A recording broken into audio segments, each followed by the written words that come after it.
Welcome everyone to SquareOne Week 2 Day 1. This is the pre-show and I am your host, Kainer of today. And with me I have Tarzan, one of our beautiful analysts here. Hello. We have a tight day ahead of us. Basically, we have two games.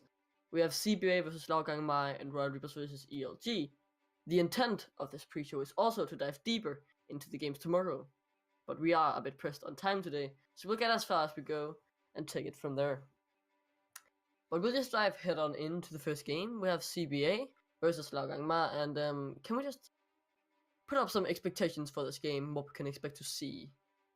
CBA is one of our higher ranked teams with Laogang Ma, of course, and CBA has can prove themselves here to be an S tier team against Laogang Ma, but they got not really have much to lose since they're kind of expected to lose against Laogang Ma, but there are some ideas where CBA can win this game. Probably through bot lane with Vanguard and Zerg in the bot lane. They love to play Vayne Pike, as many other teams in the league do, and they try to get a scaling bot lane that gets ahead in the early game and just roll over the enemy. Yeah, CBA is one of the teams that looked good coming into this. We have high expectations for them. They had a bad week. They had to FF their 0-2. That is not a start that you want to go off, but trying to get your first win versus Laogang Mai is going to be tough because these are the favorites, we could say. Like, whenever you beat, or if you manage to actually to beat Laogang Ma, you basically get a pass, like, okay, you're at least a good team, because Laogang Ma are still undefeated. They're 8-0 in the qualifiers, and now 2-0 in the split so far, which means they've played 10 games and lost 0. They have a good top lane with Sujin. Ventum is back, he's even stronger than before now, or he wasn't there before in the first week. So they got an upgrade in the jungle, kinda, if we could say it like that, but they just swapped out the main man there, and now he's back and he's ready to play like a beast, and that's what I think we can expect from him if we take it like that. And I think it's gonna be a tough time for the side of CBA, but Laogang have actually scrimmed CBA before, and they said that it's the best team they've played versus so far. So if we were to have any team taking down Laogang Ma, it would probably be CBA. But in the end of the day, I think Laogang Ma have too much quality to lose to CBA. Yeah, I mean, this game, if Laogang Ma wins it, it was expected, but if CBA wins it, they just proven that they're a good team, because to 0-2 into the first week, yes, it's only 2 games, but it still says a lot already. Yeah, 2 games, obviously. One was an FF. That's unfortunate. There were some problems with the players after that, if I remember correctly. But their losses either way, and going 2-0-2, that is not good. Like, it's super bad, especially from one of the expected top teams. And if they win versus Laogang Ma, that's gonna be a huge moral boost. Like, it's a hell of a way to come back, doing such a good showing versus one of the top teams, basically the top team. And I think it's gonna be an interesting game. But if you just sum it out and give our predictions, who would you predict as the winner? I would put Laogang Ma here as the winner, just because they're tournament favorites and CBA went 0-2. So yes, CBA can win, but Laogang Ma is my favorite in this game. I'll agree on that one too. That it's a lot of good points you make. Laogang Ma, they're still undefeated, and basically every matchup they go into, they are at least slightly favorites, and in this I think they are favorites. And that's what a game we're gonna look ahead to. But if we move on to the next game of the day, it's gonna be Royal Reapers versus Elo Lust Gaming. What do you want to talk about there? So I want to talk about ELG. ELG is 1-1. They played against Laogang Ma and Prototype, so one expected loss and one expected win. So we can't say much about them yet. We one or two things we have that's like Snipey, former known as Quicksilver, the jungler, loves to play around top side. He's probably gonna gank top lane a lot and get that lane ahead. And ELG's mid lane is also very versatile in the champion pool. They can play a lot and maybe get the game ahead in mid lane just by the pick they're gonna get. ELG is one of the better teams in the league, and we have pretty high expectations for them. But if we look at the side of Royal Reapers, I would say we have even more expectations on these guys. They made it to the finals of the Proving Grounds, lost 2-0 to Free Crocs there. If we look at the combined tier list that we made before the split, we had Royal Reapers S tier, and if you start off losing to one of the worst teams in the league, like Unknown Enemy ain't the worst team. Like They're B tier. they're like B tier, they're decent, but they're nowhere near S tier. Like there's still a huge difference there. And throwing a 12k goalie there is worrying to say the least. But if we take the last game that they played, that was versus Tep, a better team on paper on the rankings, if we could say it like that, and they beat them comfortably. They took the early game lead with the Lee Sin and the Lucian. They managed to snowboard it and successfully close out a game. And that is something that I hope that they can do, because if they learn to close out every single game and not throw a few of these massive leads they will get, I think that they could be even better than they are before. There are some news, however, to the team today that might actually be against them. They are subbing out Pink for Panther and putting in Nikawa for the game today. That is something that could definitely be looked forward to and see how this impacts the team. But in the end, I still expect them to play super good and play the early game strat. You know what, Nikawa, I'm expecting them to play some good early game junglers. But if you look at some more niche picks that Royal Reapers can bring out, if they feel so, is the Kennen and the Cho'Gath in the top lane. Awaken. Plus these some pocket pick champions. And on a day that you really want to prove yourself, they aren't happy with a 1-1. They should be 2-0 if you look at least on paper the teams they're going to play against. They could play by either a Cho'Gath or a Kennen. And also depending on the matchup, of course. Cho'Gath, you're this big meatball doing the tank duty. Not too much there. You have, of course, good objective securing, and that's super important when you play on the team, of course. Getting that 1000 damage, securing on Baron, Drake, whatever, is super crucial. So that is basically the biggest point that Cho'Gath brings to the team, other than being this insane meatball that just tanks so much damage and offers a lot of CC. But Kennen is more interesting, I would say. This is a matchup that you can play in, especially in into a matchup like Urgot, because Urgot, he's ranged. He has a lot of good matchups, but he also gets countered in a lot of matchups. Or not a lot actually, but the Kennen one is one. Kennen can shut down or basically deny his range advantage because Kennen is ranged himself. He can fight against the range, he won't be outranged and poked away from the farm and all of these good things, and he can have really good matchups. We've seen him being played a lot in the deck, especially by someone like Alfari has played it once.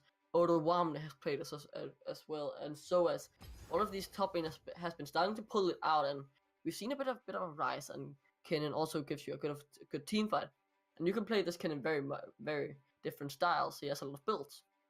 You could go AD attack speed, you could go more AP, you could go more split push. Like you can do all these things with the Kennen, and I think that offers a lot of versatility just in this one champion. It's a flex pick that stays in the lane basically, but has a lot of flex builds. He can also go mid if needed, but that's not something we should expect at all. But that's basically the main point for Royal Reapers. You talk like a lot for that, but that's all right. So who do you think is going to win this game? It is a matchup that I'm looking forward to indeed, but I would say that even with the substitution, I would favor Royal Reapers slightly. If they close out games, if they close out the lead that they will most likely get from the early game, I think that they'll take the game. Yeah, but I'm not with you on this one because I think even though we don't know that much about ELG yet, I think they're gonna take this match. Why? Just because of the throw of a 12k gold lead. Like you can't do that. You can't do that in this kind of league. So I yes, you can expect Roy Reapers to be strong, but after that game versus unknown enemy, I think ELG gonna take this match. Yeah, that is understandable point. Throwing a 12 goal is definitely not good, but they have also managed to close them up before, and that is what I'm looking to see from them today if they really want to prove themselves as one of these S tier teams. But if we should move on to day 2, we have the first game of the day is Unknown Enemy versus Glorious Gaming. Give me some insight on this one, Tarzan. No. We just talked about it.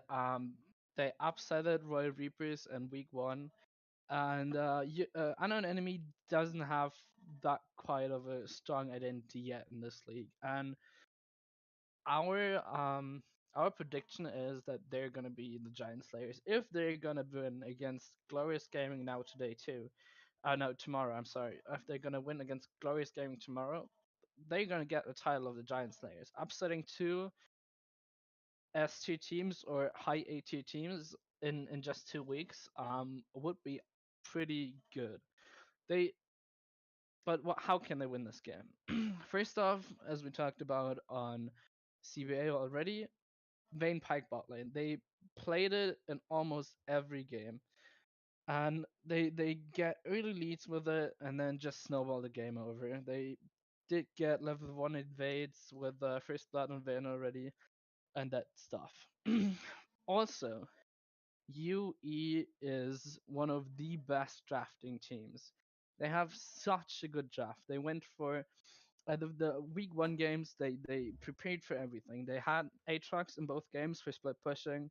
They had an Anivia in both games for wave clear if it gets hard in the late game, and they got the Vayne for no, actually the second game they got Kog'Maw, 2 late game scaling 80 carries.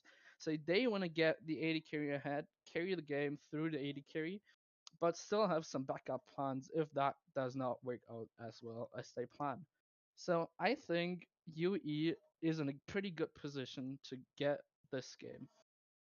Yeah, you either definitely have the shot to get in, and getting the title of Giant Slayers is definitely not a bad one. It's one that you'd love to wear beating all these good teams. But if we take a look at the other side of this match, we have Glorious Gaming, also one of our top teams coming into this split. They went 7-1 in the qualifiers. They did super good there. I watched a lot of their games. They only lost one versus Tap, and that was a close game. It was an intense game. I loved watching it. But if you look at the best things they've pulled out, it is easy to name the player called Samus on Camille. He is insane. He likes to pick her early, and he likes to snowball the game. Gets early game leads. He's everywhere on the map with her. It's insane.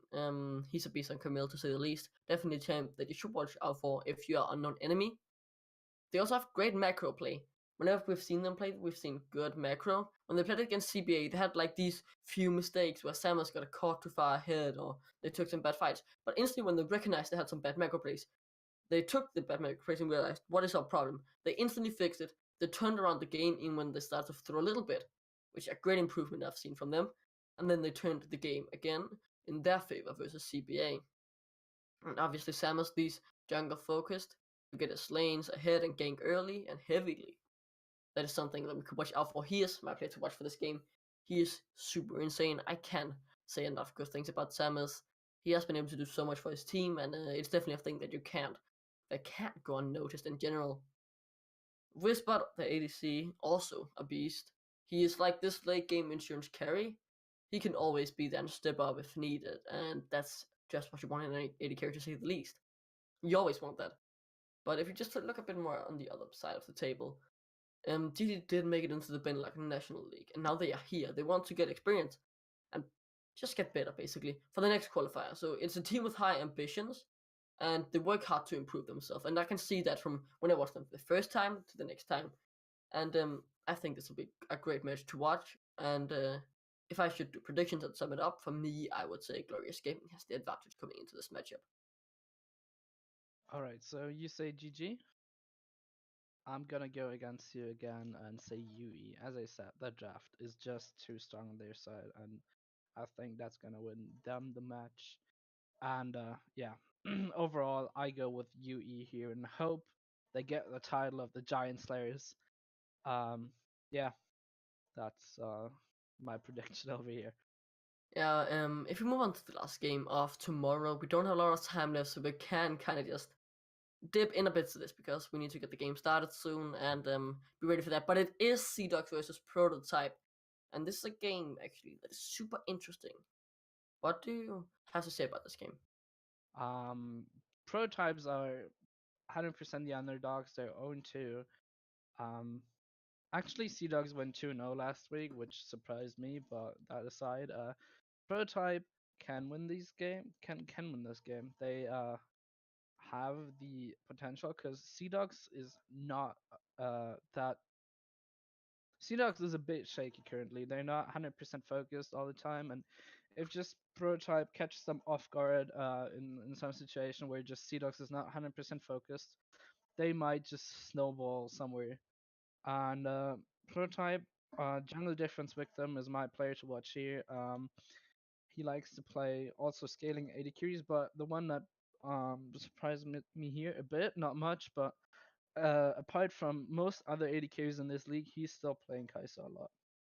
So yeah, I think Prototype can win this, but I don't see it yet that much.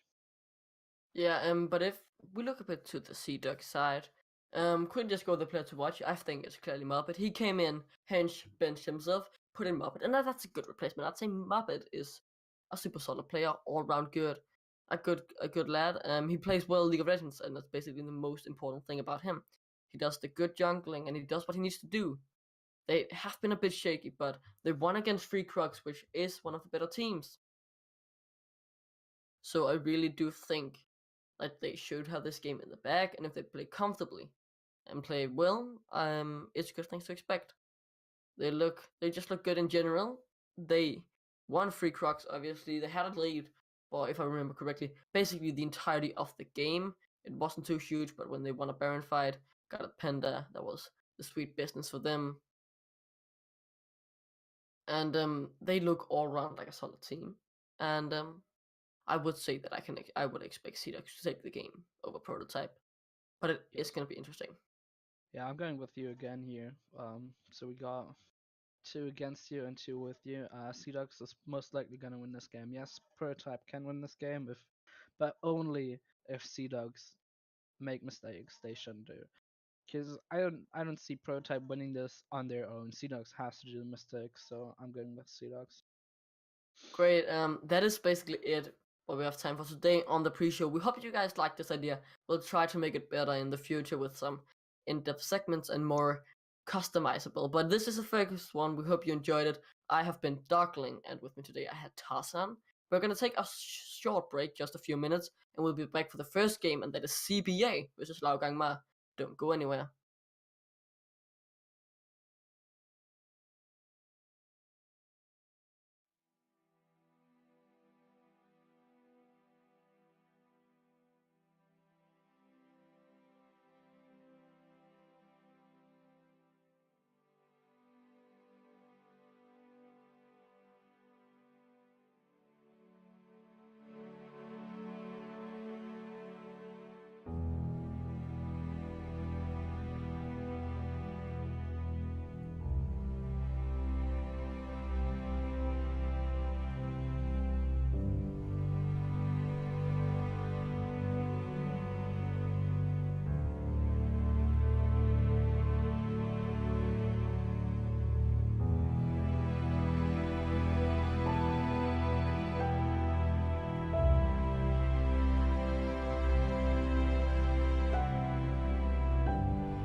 Okay, ladies and gentlemen, welcome to SquareOne Week 2. It is day 1, and we are here to bring you guys some extra action. With me today as my color caster, I have Blade.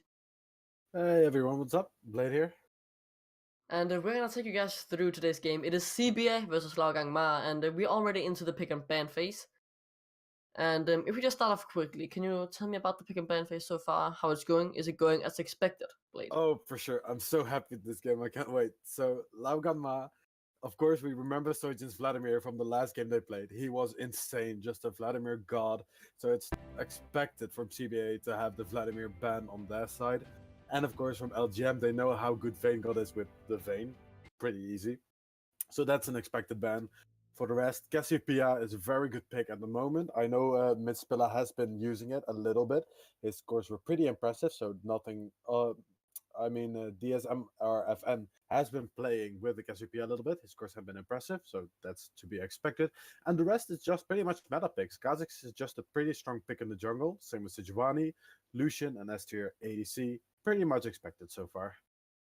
Yeah, if we just quickly turn our head away from the draft, we'll turn back into in a few seconds. If we look at the history of these two teams, we have two of the highest rated teams coming into the league, with CB and Laogang Mai battling against each other.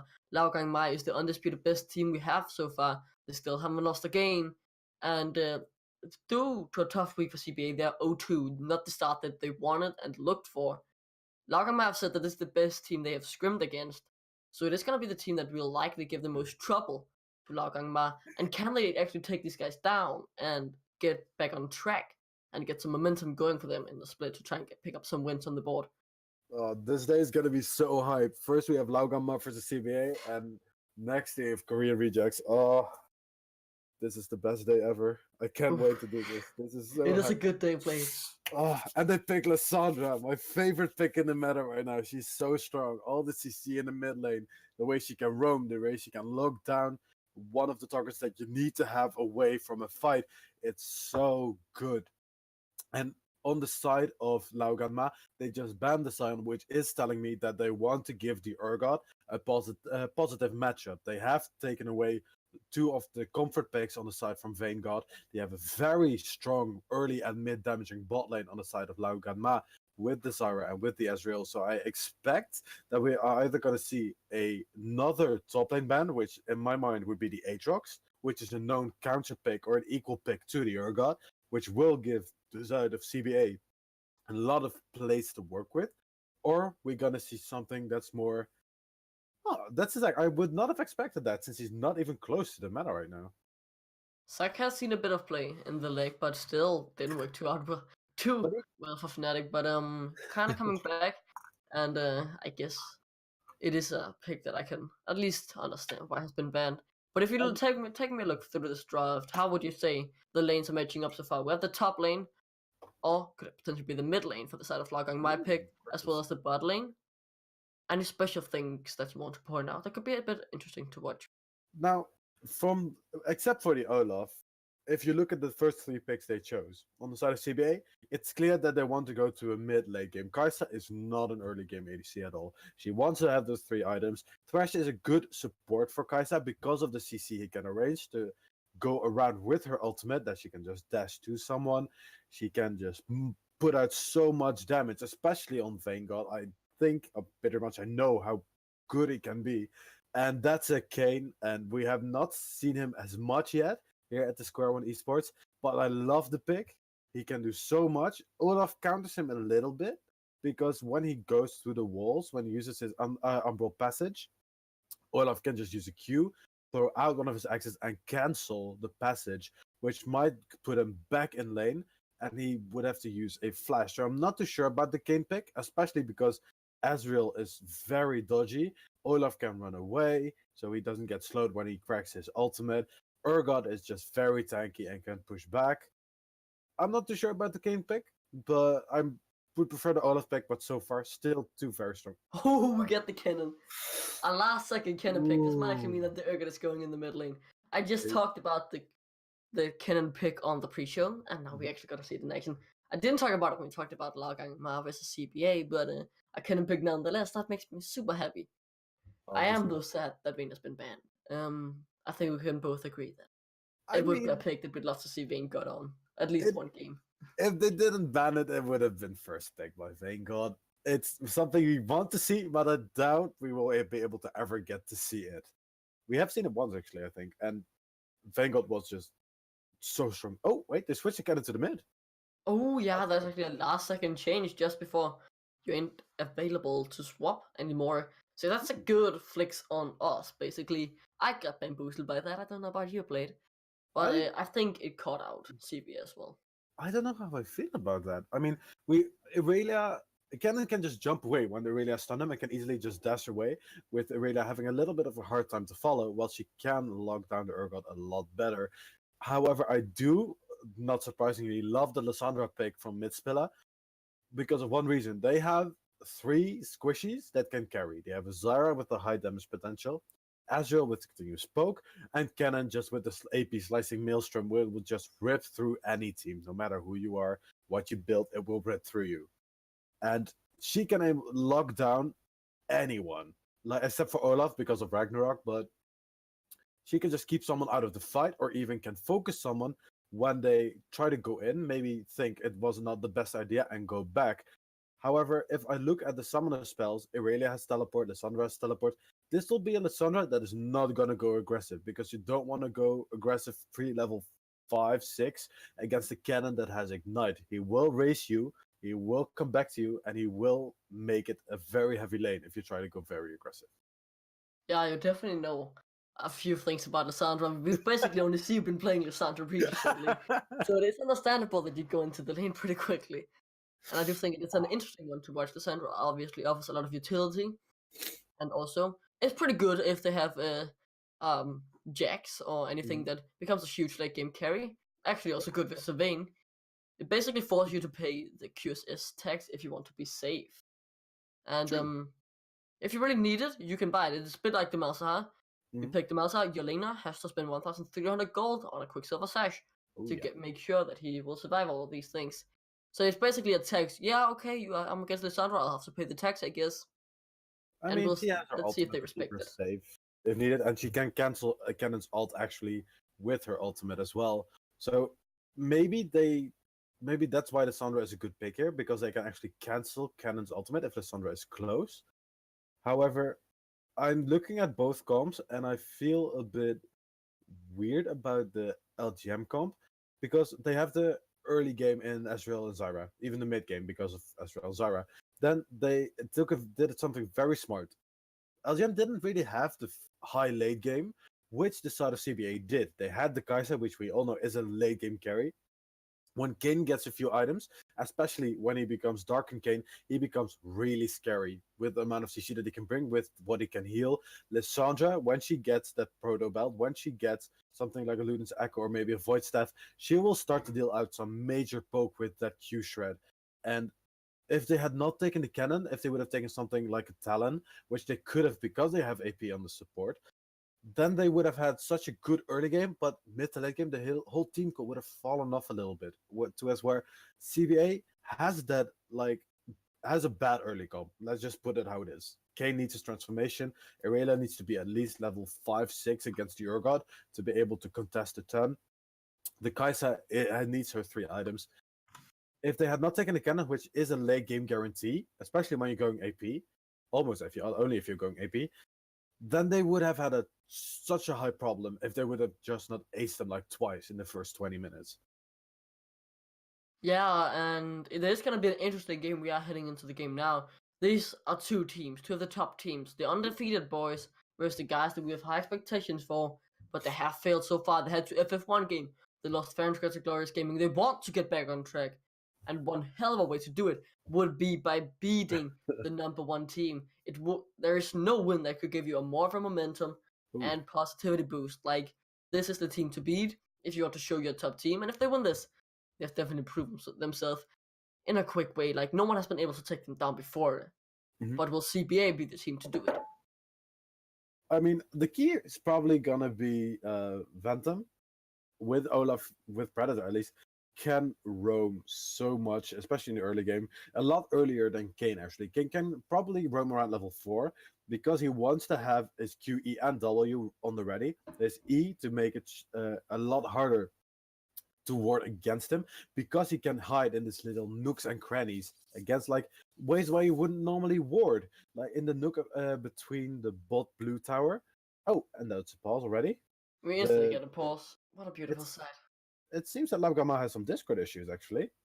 Yep, hopefully not too big Discord issues. We wouldn't want a 30 minute pulled out game.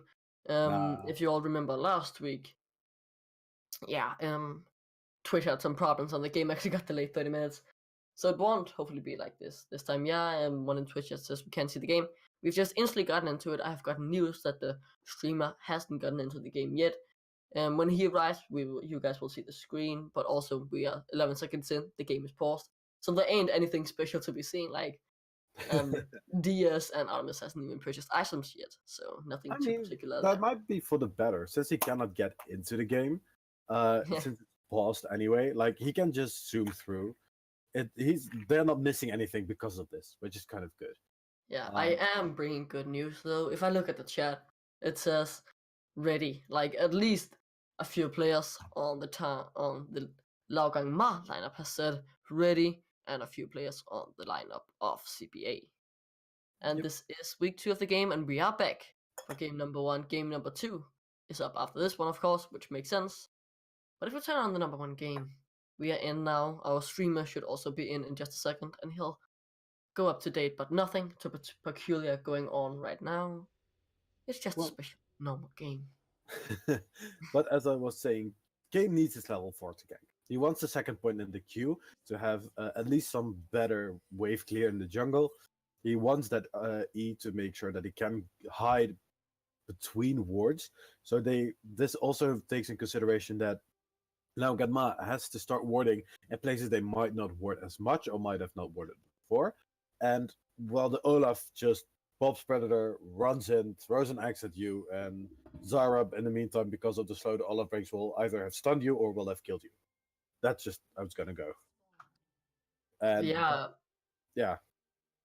there ain't much else to say there. If you look at the Kane though quickly, I do want to quote one fellow caster, not someone who we work with, but a great caster in the League of Legends scene. His name is Daniel Drakers, and he has this to say about Kane. He says, Kane becomes a champion when he gets this upgrade.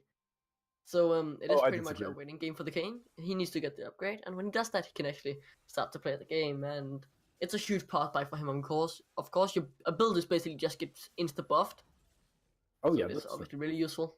He doesn't actually start Raptors though, which is interesting, but understandable. Oh, no, this just means that he wants to probably go level 3 either mid, I think, because all he wants to go level 3 bot. Because if you start Krugs, you will probably he will make his way towards the Raptors next, and that will give him a lot of opportunity to gank on both sides. Because he doesn't take the blue first, he knows that the Olaf will highly probably does not need a leash, and he will start at the Raptors. That's the standard Olaf jungle pathing. And as you can see, Kane is now just walking to the Raptors. I will probably try to search for a gank. However, this will have to be on the mid lane because there is so much special there already. They are pushed in. It's an easy place for Kane to gank. Yeah, Kane gets some pretty decent ganks off. Obviously, become better when you get your spells upgraded, and until then, you do have the ability to gank. I quickly want to look at top lane. We saw it just before how Square was getting poked to death basically by Laogang by Sojin. Whenever he goes in for a Q to try and get some damage minions and even kill them, he just takes a shotgun knee to his face, and not the funniest lane you could be in if you are Squirvy, but the bot lane actually has a gank and a level 2 fight, so it take a decent amount of damage from the plant. But they decide to back off. I mean, they had to. The Zara damage was just too insane, and I still have to point out that was a beautiful hook from Zerg. Expecting that, actually gets another one. This time the ignite goes down. Artemis has to flash and heal away. He is running for his life now. Zerg is running. Vayne God is in the middle of the battle, and he gets one kill. He gets the first blood. That gives you more gold, but one hit KO gets Zerg back. And Unicorn, an unknown Swede versus Ventum are fighting. Ventum smited the blue buff to get some health. Squirvy is on the wrong side, and Sojin is here to help his jungler out. Swede is still fighting, but he is actually taken kind of low by Sujin. They both just back away and no kill exchange. No! Until DS comes in with the flash. And everything, the shurikens have done its damage, but it's not quite enough. It's Spiller flashes away to stay alive. That was so close from Phantom. If he had not used his smite on the blue buff to regain some health, he would have died there. And not only that, Kayn gained so much passive stacks from this. We have to remember that patch 9.2 came out, that Kayn's passive actually got a buff where Kayn was allowed to gain more stacks. He was able to be ping now how far each transformation was, so his team could take that in consideration when maybe building or when he would roam.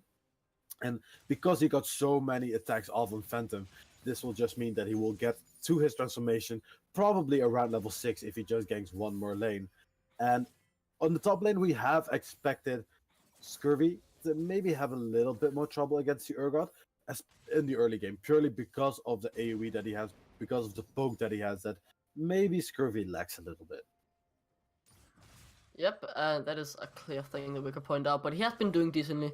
We have at least seen him take some shotgun knees to the face, but he has been doing good in these trades, also taking the potion first, like only the potion pretty much, so he gets a lot of health back to sustain himself in lane. But if we could go back to this bot lane, I want to look at that because we didn't actually get to talk about the impact of getting that early game kill. Obviously, it was an ADC dying on the side of Lagang Mai to a support on CBA, and that is a small advantage that gives you because you deny the CS from the ADC, but the real thing you deny from the support it's only XP, and they miss a lot of that either way when they go around and roam. So it's definitely better to get a 1-for-1 if you get the ADC. But basically everything were used. The only top of spells there is left is on one hit KO, and that is the flash. I mean, this is Scurvy might overextend. Nah, he's fine. This is what I wanted to point to as well. You don't want to get Vanguard ahead in the early game. That's just pretty much a known fact. He will pull down a huge bullet of pain on your ass because he's bullet goddess. Oh, I don't know how that's called. I think it was something bullet angel Kaiser. There we go. He is bullet angel Kaiser, and I can tell you now, if that Kaiser gets ahead on Vanguard if he gets another kill like 3-10 minutes. Yeah, I'm gonna have to interrupt you a bit because this top lane skirmish is getting out of hand as SquareOne tries to kill Sujin. Sujin has to flash away from the flawless duet, and they just get out. Like it was a big trade, but now Sujin he's looking to follow up on it. He has the fear beyond death, and he wants to put fear into the eyes of SquareOne. Oh, there we go. He stains forward, misses you, then just backs off. I mean, he might have burned the flash, but we have to remember that Scurvy burned the flash a little while before. And not only that, he has Ignite. If she would have come close again, for any reason, because of greed, maybe something else. Oh, sweet. You might be too far ahead, buddy. You're caught in between a rock and a hard place. He's now running between the two towers furiously, but if you look back at the bot lane on the other end, Artemis is gonna go down again as Circuit a beautiful hook. Unknown Sweet is still on the run, but dies sadly. But one hit KO again gets a kill, and it's a 1-for-1 on the bot lane, and a 1-kill favor for the side of Lagang Mai with the help of the jungle kill onto Unknown Sweet. He was caught too far forward doing wolves. Oh, Zeke, Vanguard, I'm sorry I ever doubted you. Holy moly. So, this is not something you would see that often. Ezreal, so elusive, can dodge the Thresh, who's probably one of the easiest of any champion. Then you have the CC of the Zyra and the damage that she can bring, which make for a very good early game pair that can keep him out of distance and is hard to engage on if you don't focus the Zyra. However, every single thing that Zerg has thrown out, every hook, every flay, has so far hit Artemis. They have been constantly focusing Artemis, and yeah, but now though they will turn on to SquareOne. Oh, in the top lane, they will get this kill pretty comfortably. The Ignite comes out thanks to the on-seal spell block from Sujin. Ventum did his part, and they took down that kill quite comfortably. They didn't even waste the ultimate from Sujin. They didn't even waste the free beyond that because it was just not needed. It was a safe kill to say the least. Like they knew they got him. But it was actually pretty interesting because Ventum was placed on the blast cone, and just besides him was basically Unknown Sweet doing Grom. So Unknown Sweet could have quickly caught Ventum in the act, but he didn't. He didn't get him with the hand in the cookie jar, and he just decided to go Raptors afterwards. I do want to say that yes, Unknown Sweet might have died, but as a king, that's not always the worst thing in the world because you will still get those passive stacks. Sometimes you want to play a little bit more aggressive. As long as you don't have a buff on you, you are not sometimes afraid to give away that kill. because A, you might be able to turn it around, and B, you will still gain those passive stacks, which will get you to your transformation. If you play safe with Kayn, and you continue to play safe with Kayn, your transformation will be very late, and that might be a problem. Yep, but if we try to eyes back in the bot There we lane, go so if again. you want to kill onto one hit KO, he has a shutdown, but that's a huge Stranglethorns, and everything just comes out from them, but it's not enough. As one hit KO gets KO'd, Unknown Sweet takes a lot of damage, but he will make sure he's safe. If you look at the top lane though, there's a fight, Artemis is still taking a lot of damage from the kill lane thing. It has gone in, but Squirvy is running in the top lane, he is dead. If you look at that, Artemis did survive in the bot lane. Squirvy is dancing around with everything, but it's not gonna be enough as he goes down. I mean, at this point, I'm wondering, is it going to be enough for LGM? Because those are 3 kills, especially on the Zyra. Zyra was 2-1. She must have had some amount of shutdown gold, which I'm checking right now. He had 450, I remember. Exactly. That's on Vanguard. On a Kai'Sa. This Kai'Sa is 3-0 in before 10 minutes. If this bot doesn't start playing safe, I mean, they're not built around playing safe, because they have a Zyra and an Ezreal. But if they start not playing a little bit more safe and respecting Zerg more, we have seen how much skill he has on the champion. Oh, but though, DS also has a lot of kill potential. He just went in and obliterated him with the slicing maelstrom onto Unknown Sweet. The flash, the ignite, the everything. But damn, that was beautiful. That was quick. I mean, if Zerg is not going to be player of the game by the end of the game, I'm going to be very disappointed. He is playing like a Thresh god at the moment. It's just insane what he can do. Yeah, and the Drake here, if you just put a bit of ice on that, it is an Ocean Drake. It ain't something like a mountain or a fire, but Ocean Drake is super nice to get in lane, especially if you look at the bot lane or the top lane. There are skirmishes basically all the time, so healing up for Mai is a nice buff they'll have. Basically a permanent potion, but now below mid-play is in a bit of trouble. Has the Glacial Path as well. Here's Lissandra, a safe champ. There was no ultimate for DS. I don't actually think he expected to kill. I knew he would be safe. Like, if you want to catch a Lissandra, the best thing you have to do is you have to split. It will reduce the chance of getting Lissandra, but at least you will be able to give a chance. Because if you see that Glacial Path going backwards, and you either both follow or you both don't follow, she's out. That's just fact. But if you split, you still have a chance. You still have something to do. And that's what I missed. And of course, this is what I talked about. Unknown Sweet is going to happen. Yeah, Unknown Sweet is going to get ganked on, but mid-spiller comes to help him out. But the Ragnarok does so much damage and makes him not being able to get hit by the Lissandra ultimate. Unknown Sweet goes through the wall, but now Square is in a bit of a tough spot. Though Ventum is still chasing down Unknown Sweet, he will get him there, and the Fear Beyond Death will connect onto Squirvy, pulls him into the ground, and get that free and easy kill. That's an easy and clean 3-0 in the favor of Logangma. That was so badly played by this other side. I mean, you saw the Unknown Sweet coming back. He was out. He went a little bit back in and then back out, which gave Phantom a chance. He made him force his flash, sure, but he got that kill. And now they're getting so far behind that if this keeps up, I mean, the Cannon is 2-0, the Olaf is 3-0, the Urgot is 2-0 as well. If they keep this up, the only one on the other side is Vanguard that has any kind of pressure or is going to be any kind of relevant at this point, and they can easily lock him down. This is going to be so hard to come back from if they don't get their shit together. That'll be hard, and it was a tough one for you. You just said a Nordic word, but that doesn't really matter as we're going to move on. As the Rift Hill will get taken down in favor of Logangma. They sit comfortably on this game, it looks. The only real point where they don't have the gold lead, I would say, so is the bot lane. Or at least, if you look at the items, a more expensive item for Vanguard so far, it is. There's some items on the side of Artemis. He is doing decently, keeping up in CS, even with being 0-2. He is doing good, like, other than the fact that he got hit by 2 death sentences and died. But that is what happens sometime, but Vanguard is going to be the player they have to look around. They want to look at if they want to play around him for the win. Not just look around him, that'd be weird. But now though, in the mid lane, DS goes in, the slicing maelstrom doesn't quite do what he wanted to do, as better mid-spiller has the glacial path away, and also had the frozen tomb in safety just for backup if needed potentially. So I want to look at the gold grabs for a little while. If you look at the bot lane between Vanguard and Artemis, there is about a 600 gold lead, which isn't that much, but considering it's a Vayne, And Yeah, it I'm was gonna have to interrupt you because one hit KO, he's dead. Vanguard takes him down. Another beautiful hook by Zerg. But if But you it's actually... teleport. No, it's turning around. It's gone, bad boys. Run, run, as Zerg is getting to get taken down by the two-shot Run, barrage. Artemis. Both Ventum and DS and Sujin is coming to make sure that Oh. they all will pay with their lives.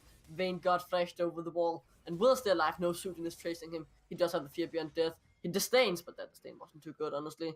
But Vanguard does get alive in the end, thanks to a little bit better mid-spiller. And they both get on cleanly a 1-for-1 in the end. I mean, you have to give props to Zerg. I cannot say it enough. Zerg has been playing this game so well, and he is doing exactly what they wanted to do with this comp. They wanted to try and get Vanguard ahead. They might lose that turret, but that's purely because of the pressure on the other lanes. Because this bot lane is playing very well. Midspiller is roaming very well. He's trying to help his laners as well. He is going down, and the only problem. I do have to interrupt here because the Yeah, top no. lane, there is a huge battle going out. Sujin is gonna get dope upon. Unknown Sweet is chasing forward. He has the Umbral Trespass. He is using it just now, comes out. Sujin survives with the shield. That's a debate if I have ever seen one. He will survive. And Shelly has been pushing on the other end of the map. But now the fight is going on all around the map as DS will be taken down by SquareOne. He flashes forward with the Q and gets a kill in the end. He did use the slicing nail from time to try and do something, but in a 4v1 he couldn't do it all. Nope. Again, I don't know what to say. Zerg is he's gonna be my favorite player by the end of this game. I can already tell. His roaming is on point. His hooks are on point. I haven't seen him miss a single ability. And the same with Vanguard. That the way how Vanguard was able to go through pretty much 5 members of LGM that were pretty much all trying to focus on Vayne was so amazing. And now they just need to put pressure in the mid if they want to have some more roaming capabilities. We know that if the mid turret falls, they will be allowed to gain a little bit more roaming done because the pressure on the shorter lane will provide them with that extra bit of roaming potential. And the question is, are they going to be able to make it? Because Lissandra's early clear isn't the greatest. Lissandra just has 1 item right now, which is the Luna's Echo with the magic resist boots. So that clears a little bit better than if you would take a Hextech Gunblade. Oh, not Hextech Gunblade, the Protobell. But it's still going to be a bit behind in terms of clear. And I think if the other side just plays a little bit safer against LGM, if they don't allow the top and the jungle and even the mid to roam and snowball as much and just play and farm up, then they will win. And that's what I hope they will focus on right now. Yep, it is definitely insane. If we just take a look at what happened to the Drake, it did get taken down by Log and Marth. They got themselves a Martian Drake. Push a little bit more. Vanguard is sitting on the top lane, pushing in the waves, getting as much gold as possible. If he hits the late game, it could actually be insane. I would love to see basically Vanguard popping off. I would have loved to see him do it on a Vayne, but he's doing very well on this Kai so far. His Vayne is obviously permaban, so it wasn't something that we were able to see here today. Duckling, can you imagine if this was a Vayne that he was on right now? Ooh, that would have been insane. As one hit KO gets taken down, the fight has been started. Sujin will fall as well. This looks like a good fight so far as they pick up 2 kills for CBA. The Vanguard, it comes down from SquareOne as Ventum flashes away from it, but now SquareOne is too far forward. The Flawless do it, stuns up Artemis. He does still have the Blade Surge. Oh, wait. He doesn't decide to go in, but Vanguard though just says don't, just back away. But the 2-shot barrage comes out. Apparently misses SquareOne. Ooh, DS goes forward on 2 Vanguard and he takes him down with the Slicing Maelstrom, the Ignite, the Flash. Again, the everything must be used and was a lot of damage. Unknown Sweet now might be caught a little bit for. He has taken the Rust, so yields a lot of his spells, but it's not gonna be enough as the Q connects. That'll be the kill for Artemis. The Mystic shot was Mystic and hit. I was about to say this was such a good fight from both sides actually, but especially because from the side of Vanguard, where I mean they had such a nice opportunity, but then because Scurvy overextended, that's why Vanguard and Zerg needed to help him out a little bit in the jungle to make sure that he at least had a chance to not die. And from there on, it just snowballed in the favor of LGM, where they were able to pick off Vanguard, which was worth 800 gold, I might add. That went to the Cannon, probably one of the members on that team that you don't want it to go to because of the late game potential that AP Cannon has. and they were able to pick off Unknown Sweet. He wasn't worth as much gold as someone like Vanguard, but you want to have him in the fight, especially later on with the CC that the Darken can bring right now. And I mean, I'm so happy they took Lissandra. You just watch it in the team fight. They were able to lock down Sujin with the ultimate, with the W, so he was not able to move. They could focus everything. He was not able to use any shielding, any ghost. He wasn't able to flash. He wasn't able to do nothing. And that's what took so much pressure off of their shoulders. Yep, and Cirque is gonna get engaged upon. He has been hit by the fear beyond death, gets pulled by the grinder 1,000 miles away as the Lao Gang Ma pick up an easy kill. The heal has been used from Vanguard to try and keep him alive, but it didn't quite work out as it was just not enough. Wait, did you see that fear from Laugan Masujin when when Zerk was taken in? It was so weird. Actually, the king was pulled back in. It was like the fear put him in a different direction, like a charm. And it was just so weird. If we had a replay, we could show, but it was just so cool. But it's not something fear's supposed to do. Wait, Alokama doing a death push? Oh, they tried to Probably. do the death push at least, but the Flawless do it as they try to step forward, stop Suiting from getting any further, at least for time being. And I mean, this game is still winnable on either side. Yes, Lauganma has 2 Drakes, which work in their favor, but the gold difference is only a small 2k gold lead, about 1.7k, which is very comebackable. This is not... I mean, all the gold is centered around Vanguard. If they can keep Vanguard safe, if Vanguard is able to be very dodgy, is able to be kept safe, or is able to just be in the backline, then they have such a huge chance of still winning. The key factors that you want to take out are probably the Zyra, which we have seen is doing so much work right now with the amount of damage that she can bring. Maybe someone like the Olaf, so he can just not run into the back row and just kill off Vanguard. And probably the cannon, which will just CC the whole team and will give the rest of the team a lot of ways to get back in. So if you take one of the 3, preferably cannon or Zyra, then you should have a good chance of being able to come back. Yeah, they aren't that much gold behind, so it is still possible, but it looks a bit dire for them. They are in a tough spot, basically. It is a small gold lead, but it feels like a lot of the control is in the favor of Lao Gangma. They have pushed it well so far, even it is, as we've said so many times, it is a small lead, but they still have so much control, like, they know what to do. And they're just looking super great. DS on this cannon is very surprising, and I'm very happy that we got to see it. It's a cannon game, it does so much damage. It is basically one-shot Vanguard once, and also done it to Unknown Sweet. He might be unknown, but he definitely knows the power of the slicing Maelstrom. I mean, one of the things I love to watch is just watch a fat full AP cannon just flash ult into a Baron pit as the other team is taking Baron, and the Baron is dropped low and just get a pentakill with the Baron. Those clips exist, and you just laugh yourself almost to death just watching how fun that is. How much you want to do that. Just go AP cannon, rush into the mid lane, get fed, and just blow everyone up. And I do hope we get to see something like that here. Oh. Wait, let's look at the top lane actually. No, quickly. Sujin Sudin is kind of looking for a fight. He used to go from his until Spellbook, and he used everything basically. Or he used the Righteous Glory as well. But now we have a fight on the bot lane. The Mistbiller comes in, that's actually super good onto Artemis, but he has enough life to stay away. Healer Instinct is on. Basically everything is being used from the side of CPA to try and get back in the fight. The grinder has come out from Lao Gangma Sujin. He gets 1 kill, the disdain gets cancelled by the death sentence, and will be the death sentence for Sujin. The blade surge forward from Scurvy as the forward duet stuns up, and it's a triple kill for Vanguard as they pick up the team fight win in an ace. Not so clean, but it was still an ace.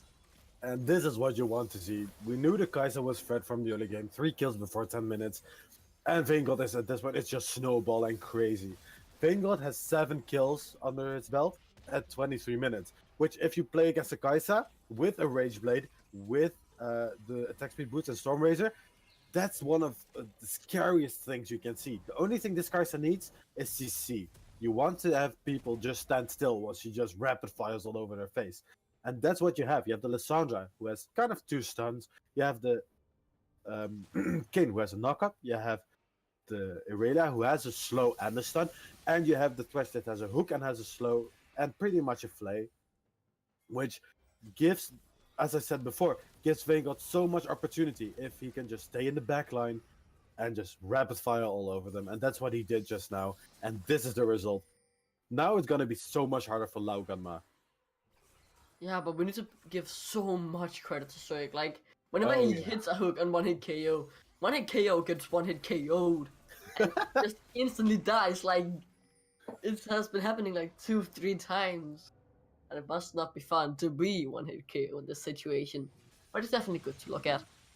Yeah, it's either him or Vanguard that's going to be the player of the game at this point. And I mean, this game is so close, but they, at one point, CBA was actually behind exactly 2k gold, which is just before the Dragon started.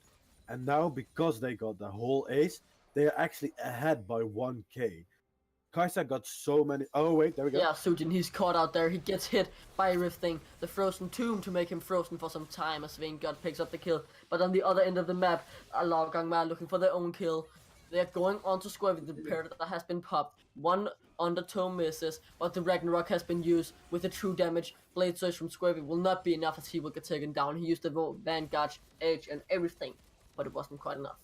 And this is what we want to see from Alessandra. Just go in, stun the living bubbles out of one of the Langoma opponents, and just let Vanguard go ham. And even now, Scurvy was so agile, was able to move so much that they had to send 3 members to ensure that he would die, basically, which gave Vanguard a lot of potential to start farming, gave Midspilla the opportunity to take bot lane turret, which opens up against so many more possibilities. And if you look at the turrets, the only 2 turrets that have fallen on the side of CBA are the mid and the bot. If you look at the side of Lauganma, top, mid, and bot first turret have fallen, which makes it that they have so much more pressure against them. Not only that, their members, just like the CBA members, are so spread out right now. Lauganma Sujin doesn't have teleport, which is something we do want to note, while Midspilla does. So if a Baron gets started, sneaky or not, they will have a little bit of a disadvantage if they are without one more person, because no one can join us easily.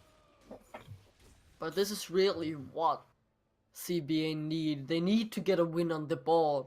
Mm-hmm. They really want to get it. If they beat Lockangmar, they basically prove, yeah, we are one of the top tier teams as you guys expected. And being 0-2, they just need a win on the point system in general. One thing is to prove themselves, and the other thing is to do that. We're not going to mention Artemis, True Barrage. that flew the wrong way, but we all make mistakes, and we're going to just try and let that one slide. Just act like nothing to a chat. Thank you.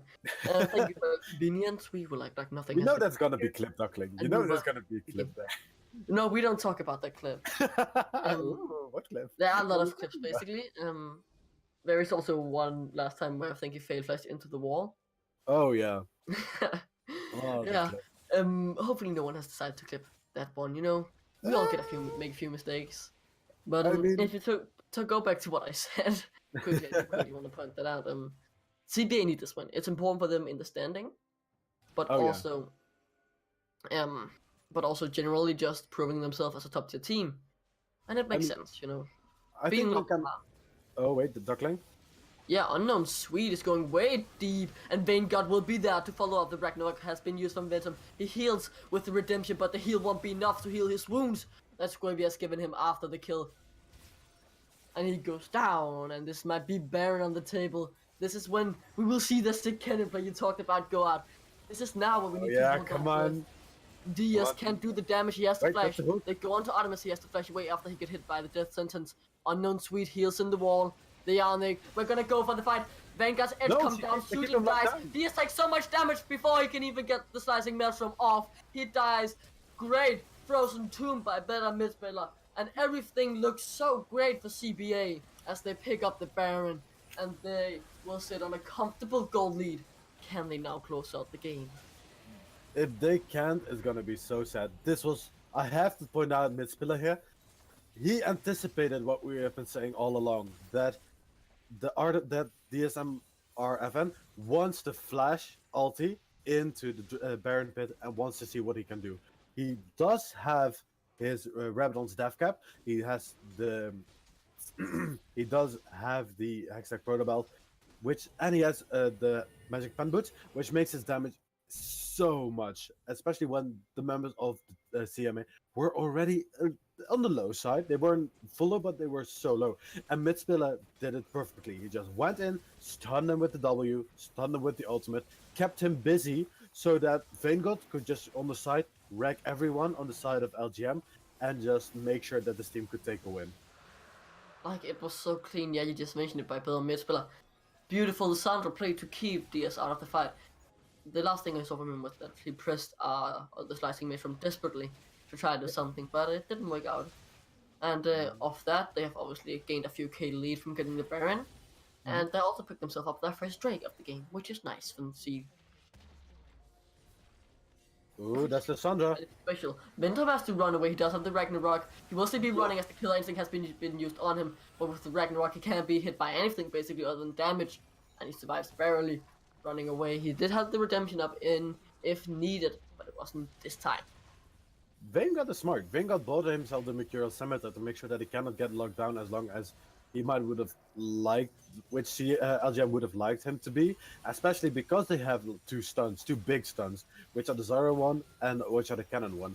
And this just keeps him that extra tad safe so that he could just easily snowball even further. But I hope for the side of CBA that they can win this. They desperately need that win, but even then they are going toe to toe, which is considered the best team of our league right now, which is Lauganma, and that has to prove something that is just amazing that they are able to do that right now. They basically, if they win this game, they get the ticket that, okay, you're a top tier team, welcome to the league, boys. It's basically like you give an audition. Like, yeah, if you beat Lauganma, you're good. Come in. Yeah. And they're looking to do that right now. They're sitting on a 6k goal lead. But the question is, if they can close it out with this Baron lead. And the Baron is there to help them, of course. The Cannon Minion is doing its work.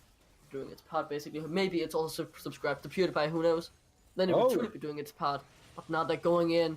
Square is on the other end, taking down the inhibitor. And meanwhile, they will be taking down DS. They're now running in on the front door. One hit KO gets KO'd again. A beautiful Vanguard's Edge. So much damage coming out. He will get put into the grinder as a punishment, but it won't be enough. As Artemis is next to fall, the Umbral Trespassers as well. Everything is coming out from the side of CBA, and it's looking oh so good.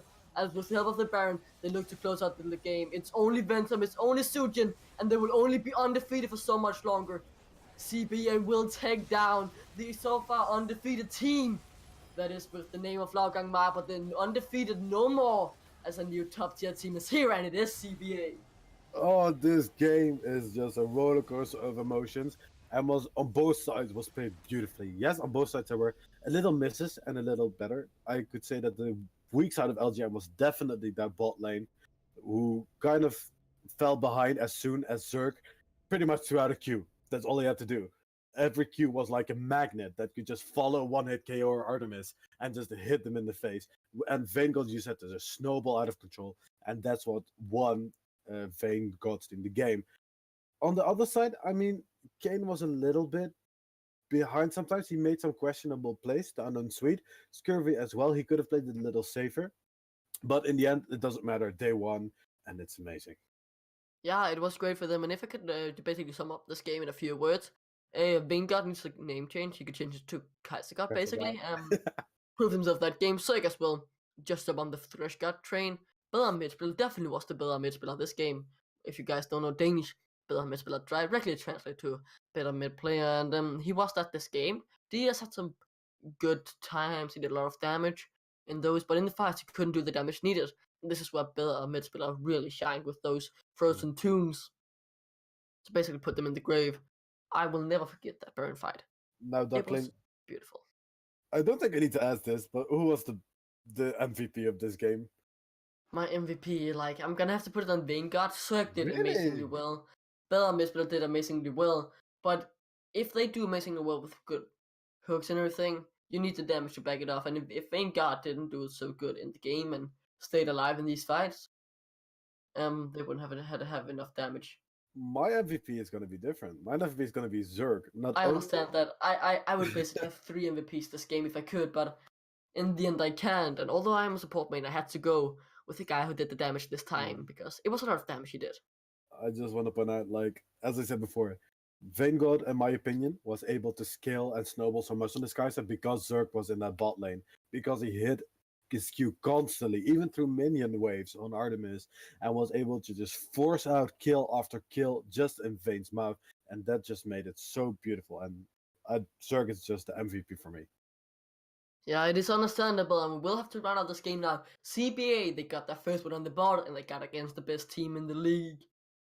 What a great game it has been, guys, and we'll see you all in just a few minutes. Then, me and Blake will be back for the second game of the day, and that is Run Reapers versus Elo Lust Gaming. Don't go anywhere. Later.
Welcome back, ladies and gentlemen. This is game 2 of week 2, and we are back for the game. We do have a slight problem though, the lobby just started, but now it didn't. Someone had to do something, but either way, I am still Duckling, and with me I still have the color caster named Blade. Hey guys, we're back again, having some fun over here. Yep, I do believe there were a player being in the bathroom while the team started the lobby. That is It's a live that's a reason to just get back, reset. It makes sense. But we're about to get into game. It is Royal Reapers versus Elo Lust Gaming, and what can we expect from this game, Blade? That's a good question. And this is something I am gonna let myself be surprised by. So we have guessed a game before by from Royal Reapers. At least I have. I'm pretty sure it was with you, which was 2 weeks ago, and I was surprised by the playstyle that they used, which was a little bit on the aggressive side from what I can remember. And I like that. I remember Yoshi is cool being very strong ADC, but I have not seen that much from ELG yet, personally. So I'm just gonna let myself be pleasantly surprised by what they're gonna do today. Yeah, if we take a look at all over it, Royal Reapers, they have this style basically about them. Go for the early lead. Makes sense. Yep. They have been wanting to get early lead so far in the few games they have played, and they have done that quite magnificently. They've went for the Lucian, they've went for the Listen, and we are in the lobby by the way now. The big band phase has started. But they've liked to do that. One game they got a 12k goal lead at one point. They dropped it in all on the. They basically dropped the ball, and the UE managed to came back, and it was a great comeback. It would have been a great game actually to have on stream. But we're moving into the game now. We can start talking about all these things when we have 3 minutes left. But now we have to actually look at what is being picked and banned. Anything that surprised you yet, Wade? Yeah, for sure. I'm very surprised by the Zillion ban on the side of Royal Reapers. Is there a player on ELG that is a Zillion main? I don't think there is, and I don't think he's that strong in the meta right now. Only for support, and that's only if you go for the hyper late game with the hyper carry as your ADC. That's the only time I think that he's actually very good to use. The Heimerdinger, I can see that. We know Omena. I know it's a pocket pick. Vladimir is just strong, and Lissandra gets picked. Yes. Okay. You like that, Blade. You like it. Of course, I'm gonna be so happy anytime I see Lissandra picked. Sejuani Lucian, understandable from the side of our Reapers. Meta, very strong right now. They are able to scale early to mid. Just a good 2 picks early on. The Cassiopeia still very strong in the mid lane, especially against something like Alessandra, where if she uses Cleanse, she can just eat you up for dinner, basically. That's all I have to say about that. And Vladimir is just an annoying champ you have to lane with, very strong during the late game, which makes me think that ELG doesn't want RR to take a lot of late game hyper carries, which can be a Vladimir, which can be a Heimerdinger or Cassiopeia, and that's why they are taking those champs off.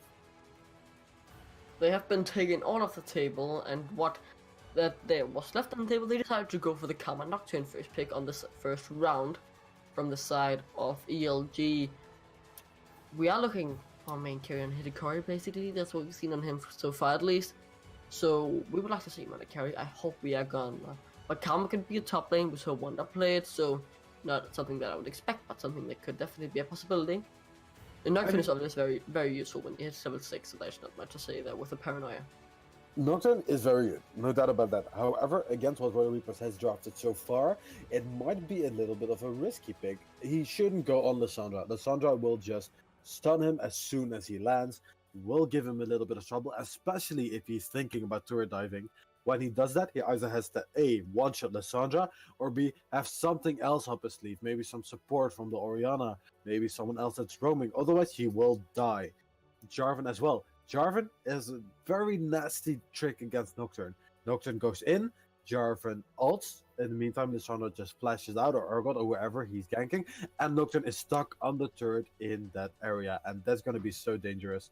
Orianna, pretty good pick against the Lissandra, has that little bit of push range. However, when Lissandra hits level 10, level 11, and when the Q has about 4 points into it, she will be able to shred a lot more and poke Orianna slowly but surely out of lane.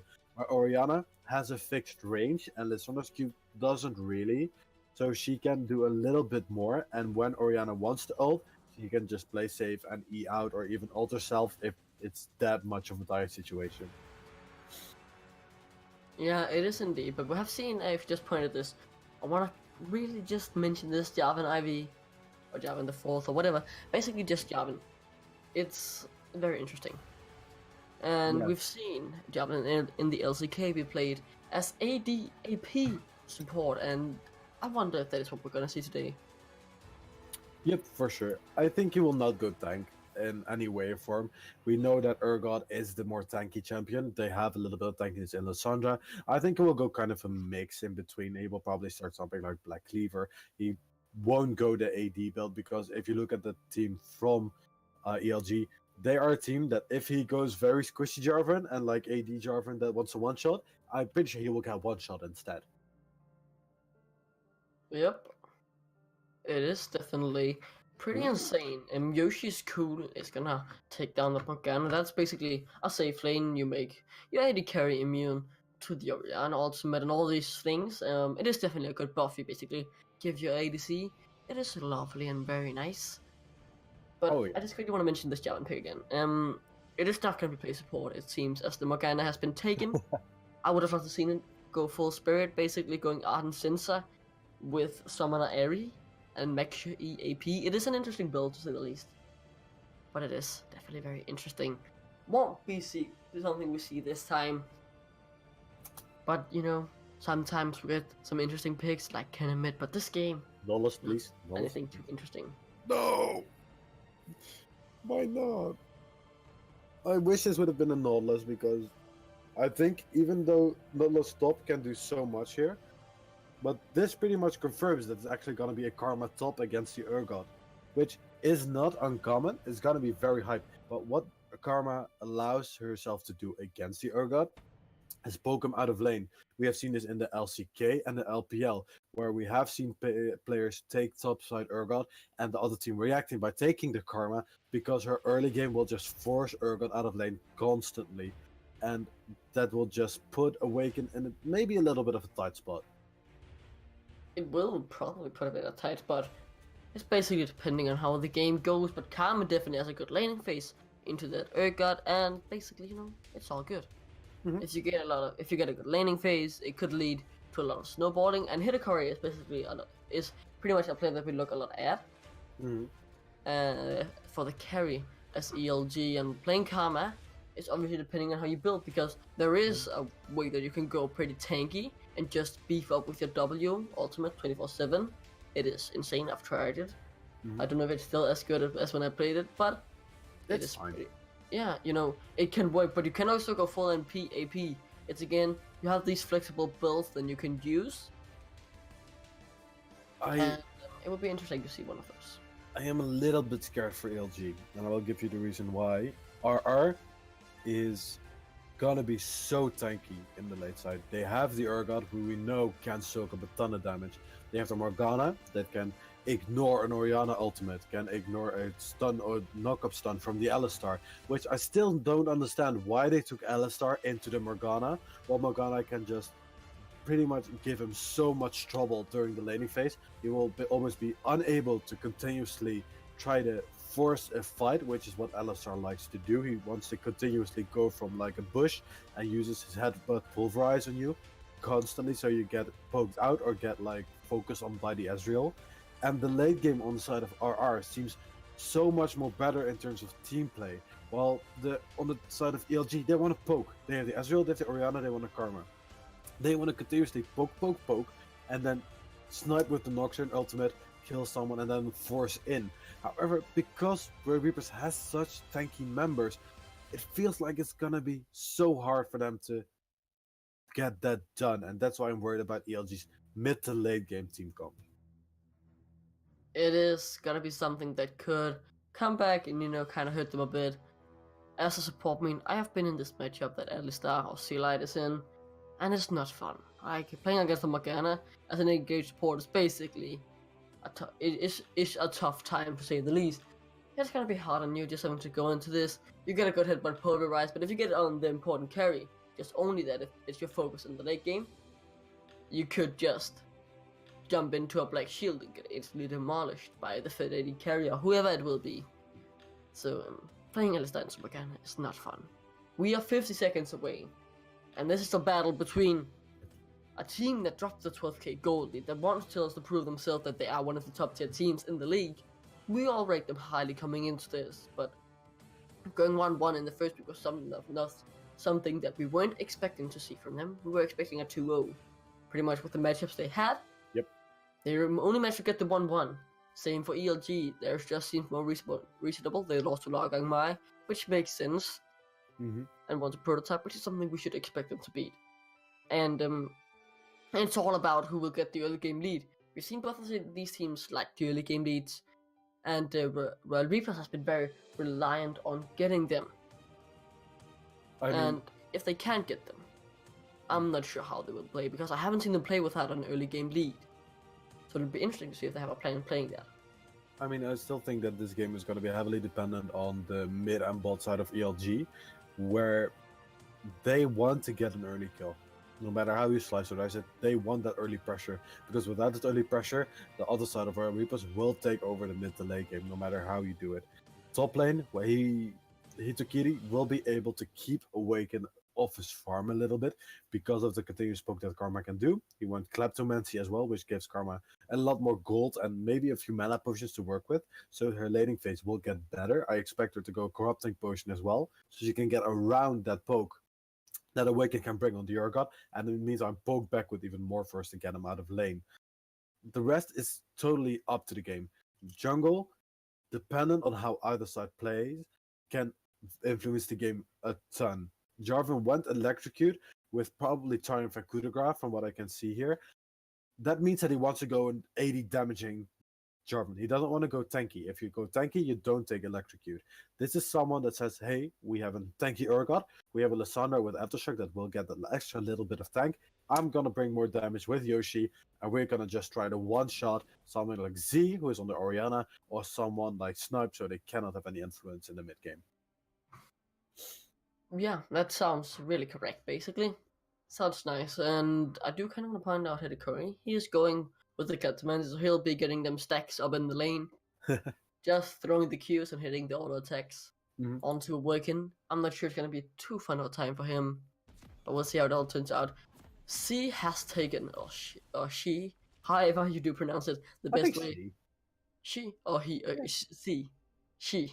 Z, I think, because it's like Z. So we'll say C then. And he has taken the cleanse, which makes sense because he basically cleanse out of the frozen tomb or the frost ring. Yep. So it is just to play safe, and Omina has gone for the teleport, also a safe summoner spell. So the mid lane is not probably where I should expect too much action coming into it. For all you youngsters out there, take this from Alessandra starting to be one trick. If you don't take cleanse, you're either not that smart or you're very confident in your laning phase. Because if Lissandra gets a gank from 6 and you have no way to cleanse any of her abilities, you are going to be in trouble. Because that Jarvan will ult you, will combo you, and you will be dead. You need that cleanse. Orianna has a little bit of a shield, which allows her to soak up a little bit more damage than she would be normally, but that cleanse is so essential to her surviving the lane. She might give up a little bit of pressure to Omena, because Omena has that teleport, but this just shows that how much Z is respecting Omena, because we have seen Omena go ham a few times, and it's such a scary sight to see. Yeah, Hidekuri just hit the Mantra Q onto the face of Awaken, then got 10 gold from that, then walked in, auto got 10 more gold, and now got a slice hack of gold as well, and he has a 20 gold lead already, and he hasn't even used the slice hack of gold. And I can say that is a way to get a gold lead. Oh yeah. Kleptomancy is just busted, man. Like, you just need to continuously poke, which we know Karma is good at, and you can just easily get so much gold and focus Awaken even more out of lane. This will force Awaken to roam, and depending on how the roam goes, maybe to go even further behind, but this is not going to be a fun lane for Awaken. Whoa, those Snipe gets caught on level 2, going on to the Blitz Godline. This is going to be a fight. or the scuttle crab, not the wrist scuttle. Basically the same, but he might actually go down. He has to flash over the wall to stay alive. The mana Omina flash. follows up with the flash, tries to get on with one auto attack, corrupting both, and has been puffed for the extra bit of damage. A flash shield from Hidekari to keep him alive, and he will get some stacks with auto attacking Awaken as he runs away. A lot of flashes has been used. And 2 flashes on the side of ELG and Oh! Reapers, and now in the bot lane, though clean by Cody, will might actually have to use the flash as well, as he do to connect the Dark Binding, and it will connect as they pick up the first blood, just barely, but after that, Sea Light picks up the kill and clean Cody. But it is overall in the favor of Royal Reapers in the bot lane. I mean, this was a smart play from Salai, okay? If you're an LSR, you want to get the pressure. You want to know that when the shield is down, you go in. You want to either force the shield, or you want to make sure that they will have to respect the cow. And then this time, it was maybe not worth it, but only because Cody, as his name suggests, was so clean. He flash binding and got that kill onto his ADC, which is what you want to see. Because if we go down to the bot lane, just like the last game, Alistar got that kill, and not Ezreal. Caitlyn is still in lane. She's been able to farm. She got the extra kill gold. That was her first blood as well, which gives her that extra little bit of bonus, which Caitlyn wants, because Caitlyn wants to have as well a few items on her belt before she gets very useful and gets very scary. That sounds like it's true, but I just kind of amazed by Cody because that was so beautifully played that he flashed the dark, so the Dark Binding would connect. Reformed Johnny still had flash, so he could have flashed away if he had the reactions, but when he stands a pixel away from you, you're gonna have to have insane reactions. You probably couldn't even flash away. So it was just super clean by Cody to flash in and just ensure the Dark Binding connected. And yeah, just all around well played. I want to turn those eyes up to the top lane with Hidekari also sitting on a 10 CS lead, but he is 500 gold ahead thanks to that Clustermancy, and we're only 4 minutes in. Not only that, but if you look at the items that Cody has, that Hidekari has built, he has a Spell Thieves Edge for top lane, which gives him even more gold. But I'm a little bit surprised why he took the Spell Thieves. I would have expected him to go something like the Corrupting Potion, just have that little bit safer of a lane, and that he would get items anyway. He might have gotten some War Trinkets, which we just saw happen. But I'm still just a bit baffled why he would take Spell Thieves Edge in this matchup.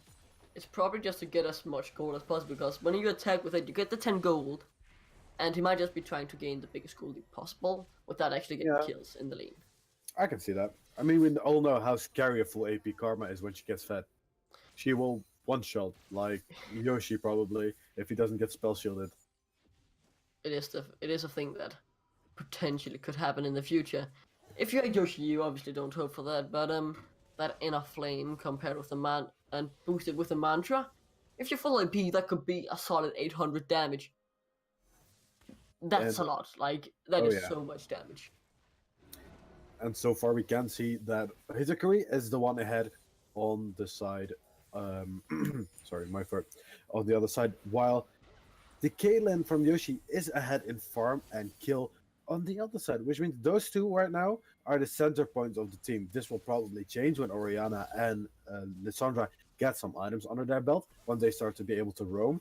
We do know that the roaming potential from Lissandra is a bit better than the one from an Orianna, because the mobility that Lissandra has in her kit, because of the extra CC. Ooh. Yeah, Omina might actually be going on for C here with the kill. Nawaka comes in, but the flash cleanses away to make sure the Frozen Tube doesn't stay on him longer than least needed, basically. He gets away with it. The Cataclysm wasn't available to try and keep him in, but he still used the flash as well to make sure he would get out.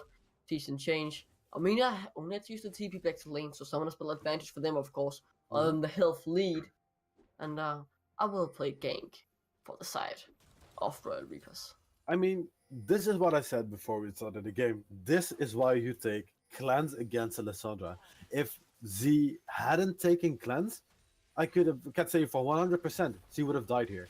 That stun would have lasted about 1 to 1/2 a second more because of the Glacial Prison, and that would have been enough time for Nekawa and Omena to deal at least 1 Q each, which will have dropped his health bar way below what it needed to be. Drop below needed to be, I think it would have been dropped a lot lower. Either way, like he was low. He had to bag Oh, yeah. afterwards, and obviously just in the TP now that he has the cleanse. Makes sense that he took it. But I actually realized that Sealight he ran up to try and give some support, and that meant that Yoshi is cool, had all the control over the lane, and that he actually managed to get 2 or 3. I'm not sure yet. Let me take a look. He managed to get 2 third platings, and that's a lot of gold for him basically. Yep. Just gets him even more snowballing. He's so far ahead in CS. He is sitting almost actually 1,000 gold ahead already over Reformed yeah. Johnny. Ooh. That's King bad. King Cody and Yoshi are roaming. Oh, just division? No, they're actually roaming. Oh, Yeah, trying to get up. They have the priority on the lane, so they can step up and get some deep vision. they And might that's get. fine by them. They can safely do it. Snipe still doesn't have the paranoia to come in. And in the top lane, if we're talking about where they could get the leads, Hidikari is the one with the lead on the side of ELG, but he's only sitting on a 400, so definitely not as big as 1k. You would expect with the start of Spell Thieves Edge and with the Kleptomancy that it would be on a lot bigger gold lead than only like 400 gold. But this is where props go to Awaken. Awaken has been able to dodge around all the poke that Hidakiri is bringing and has actually been able to farm up, which is not something that's easily done against Karma. However, if you look at the items that Karma is building right now, she doesn't have that full AP yet. The only items that she has a little bit of armor, which allows her to sustain a little bit more poke from Awaken. She has a mana Sapphire Crystal, so she can at least gain some more mana to use. And then she has a Sheen, which doesn't. None of these items work for your AP, so the damage will stay the same as it was before, only scaling with levels.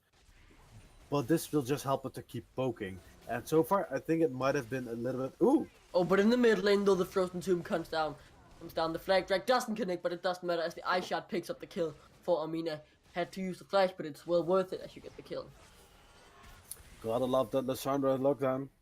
Now the bot lane actually, Sealight is going in with that but polarized, but a good black shield denies the Tremor from doing too much, and then a binding instantly turns the fight around as Reformed Johnny has to flash away, but it won't be enough. As Clean by Cody picks up the kill with the ignite. Yoshi's cool has to run and flash and heal, basically use everything to call out Sealight. He headbutted him under the tower, but in the end, Yoshi and Clean by Cody gets the last laugh as they pick up 2 kills in the 2v2.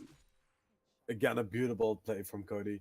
This was just immaculately played. So the first thing they noticed, Alistar went in. He black shielded the Yoshi, and this way, Alistar tried to wait the black shield out a little bit, but he couldn't get his stacks to be able to stun Yoshi, which is something vital because at that point, Sealight was a little bit overextending, which is not something he wants to do against a Morgana and a Caitlyn. This way, Cody fought back. He saw the opportunity and make sure he had a dark binding on the Alistar, which made them able to focus him without any retaliation. Alistar can do nothing. This is such a painful lane to play as an Alistar against a Morgana.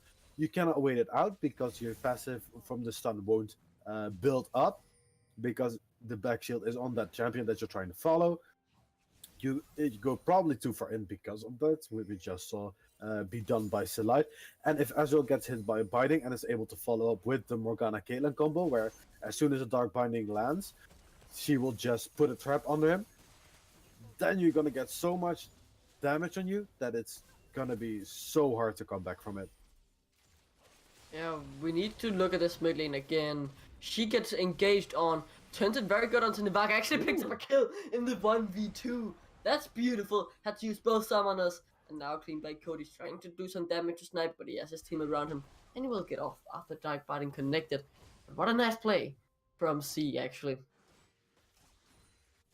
And the headshot was used by the Caitlyn. Actually got all blocked, of course, by the tanky Alistar. But that's just to force him out of lane. This way, Caitlyn is starting to build up the pressure against the Ezreal. She's about 30 items ahead. 30 items. 30 items, that will be 30 gold ahead. She has that Stormraider advantage right now, as the Ezreal doesn't have. He just has a steer and the pickaxe. The damage is a little bit less, as where the Caitlyn has the boost, has the Stormraider, and is able to force a lot of damage on the Ezreal faster than he might be able to return, which gives him even more of an advantage in the bot lane. With the amount of platings that they have taken down, it's over 1,000 gold difference between Reform Johnny and Yoshi is Cool, which means a ton from the Caitlyn. That's a tough cookie, basically. When you're against a Caitlyn, she gets lethal in the late game, and if she is 1,000 gold ahead, ooh, it's tough. Hidakari though is actually finding a Awaken here. He has decided to go for the tank build that I just kind of memely mentioned because I wasn't expecting it, but now we are expecting a gank in the top lane. Paranoia has come out onto Awaken, he has flashed away. Sniper came in, Hidakari flashed away from the fear beyond death. As they actually both escape, with no one dying now though, Reformed Johnny might go down here. Sealight looks to go down as well, he has the Unbreakable, decides not to use it. A 4v2 dive, which turned out cleanly thanks to good Cataclysm from Newaka.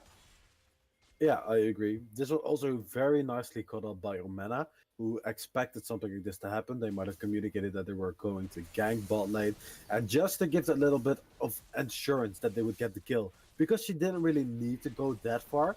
Because if you saw, that was at the bush near the turret where they accidentally died.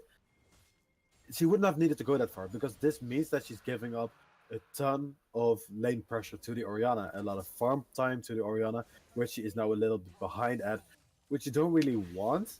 And she just hit one stun that helped them get the kill, but I think even without her being there, they would have been able to take the kill in front of that turret. And that just gave up a little bit of valuable farm time for her. The more farms you can get, the better. That is what you can say about this game for sure. You know, scaling, it is definitely a good thing to have on your side, and well, Reapers are sitting on a 2k gold lead, and the bot lane is sitting on 90% of it. They sit comfortably on theirs. They have decided to actually lane top, so Hidakari has to run the other way around. If you look at his lead, it has now grown to 800 gold, but it doesn't match the 2,000 gold lead that is sitting on Yoshi's Coot over Reformed Johnny. Yoshi's Reformed Johnny's having a tough time, but he is doing his best. Not only that, but Yoshi's 2 levels ahead out of Reformed Johnny. And now that Johnny is starting to roam with the Caitlyn, with the Alistar, that level might even drop a little bit more depending on how much farm Yoshi is going to be able to get during these roams and how much pressure they're going to be able to take down. Because 2 levels ahead between ADCs with an Alistar that has a bad matchup is going to hurt you to heaven. It is gonna hurt, and it has been hurting for some time. We saw it even in the first fight. Oh, yeah. Like, ooh, it is tough for them, and they're pushing all their pressure to not let them get any further behind, or get them further behind. Yoshi is cool and also Fed gets the kill with a headshot, basically. It came in, ace in the hole, it hit the hole or the face of Reformed Johnny. He went down, didn't use any summoner spells.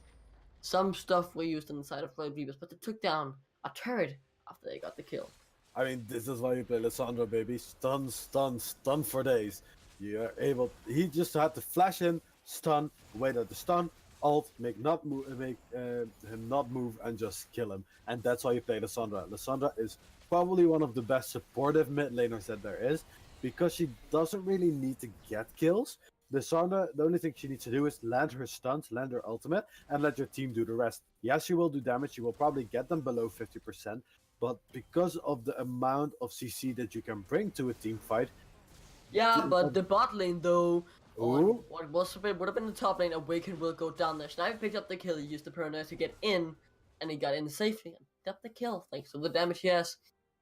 Hidakari is actually turning more towards an AP build, it seems, getting those magic pen boots, and also picking himself up a little book of Amplifying Tongue to get a bit of extra AP. I mean, I agree why she would take the Iceborne Gauntlet. At first I was maybe a bit like, it might be a little bit of a risky play to go tank because of what they do. You want to force out the Urgot, and that wasn't a good idea in the early game. But because we see how fat Yoshi is right now, because we know the build that Nikawa is going right now, which is going to be bursting. He bought the Kindle Gem, which probably means that he's going Black Cleaver as his next item. Then it's a good item. It will slow. It will pretty much do the same for Crystal Scepter, except it gives you a lot more armor, because Crystal Scepter doesn't give armor. And it will help you force that team fight maybe a little bit for Johnny, so Johnny can react more with a Mystic Shot because of the slow, and it will be easier to hit. However, I hope that at some point Itakuri will start to build some AP, because otherwise the tank might not be able to do as much. The shielding won't be as big as they would maybe like to. The damage will be almost very low to non-existent in the late game due to the resistance and the that the other team can build up, and the only thing that the tank in the top lane will bring in Hitakiri is all shield and mobility, and that's it.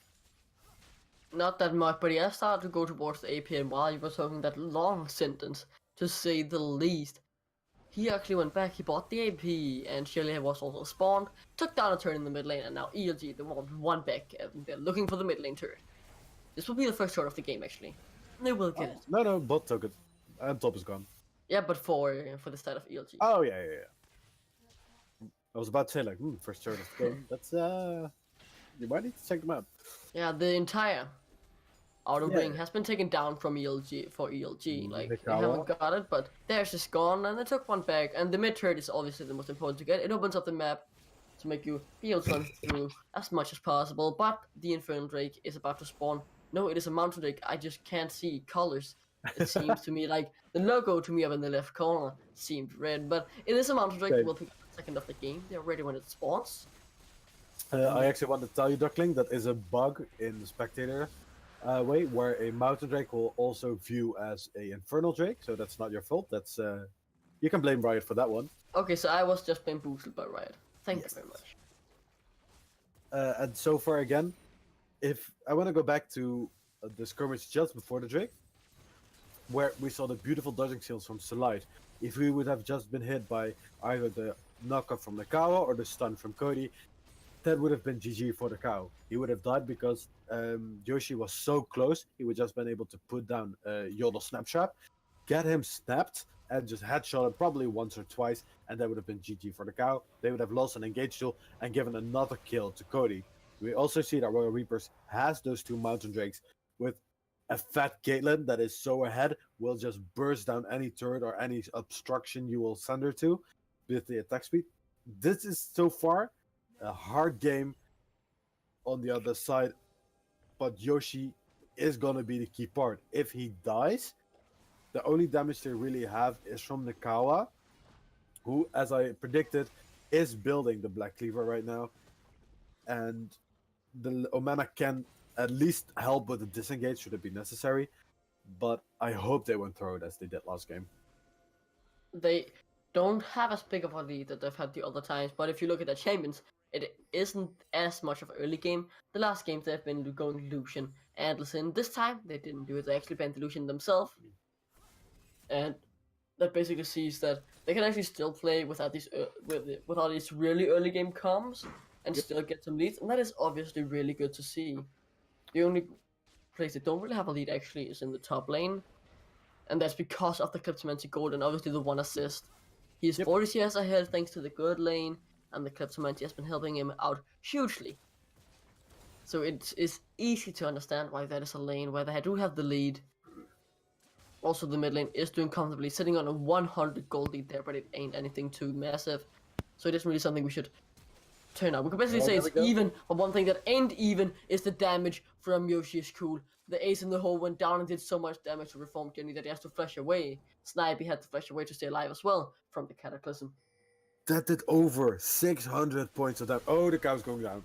Yeah, Sealight has used the Unbreakable, but he won't be Unbreakable, it seems. Sonia's, that's kind of weird for Omina, and he actually survived because they didn't have too much damage after his Sonia's.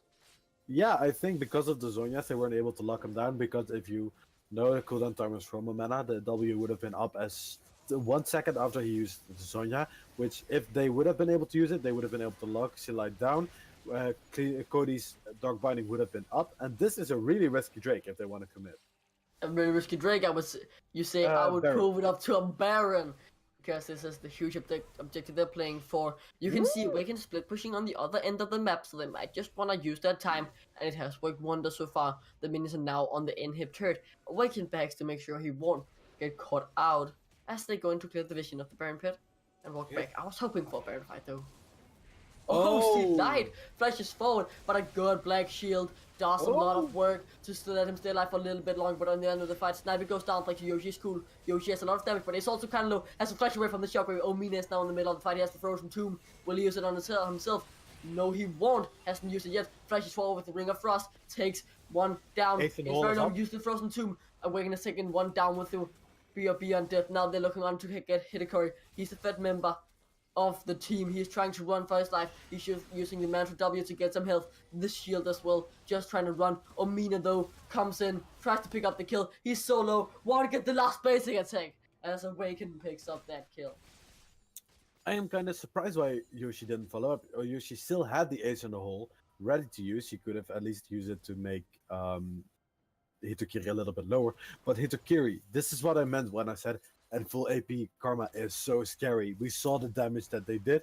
Again, I have to point out in the fight which went down in the mid lane, Cody actually hit 2 Dark Bindings.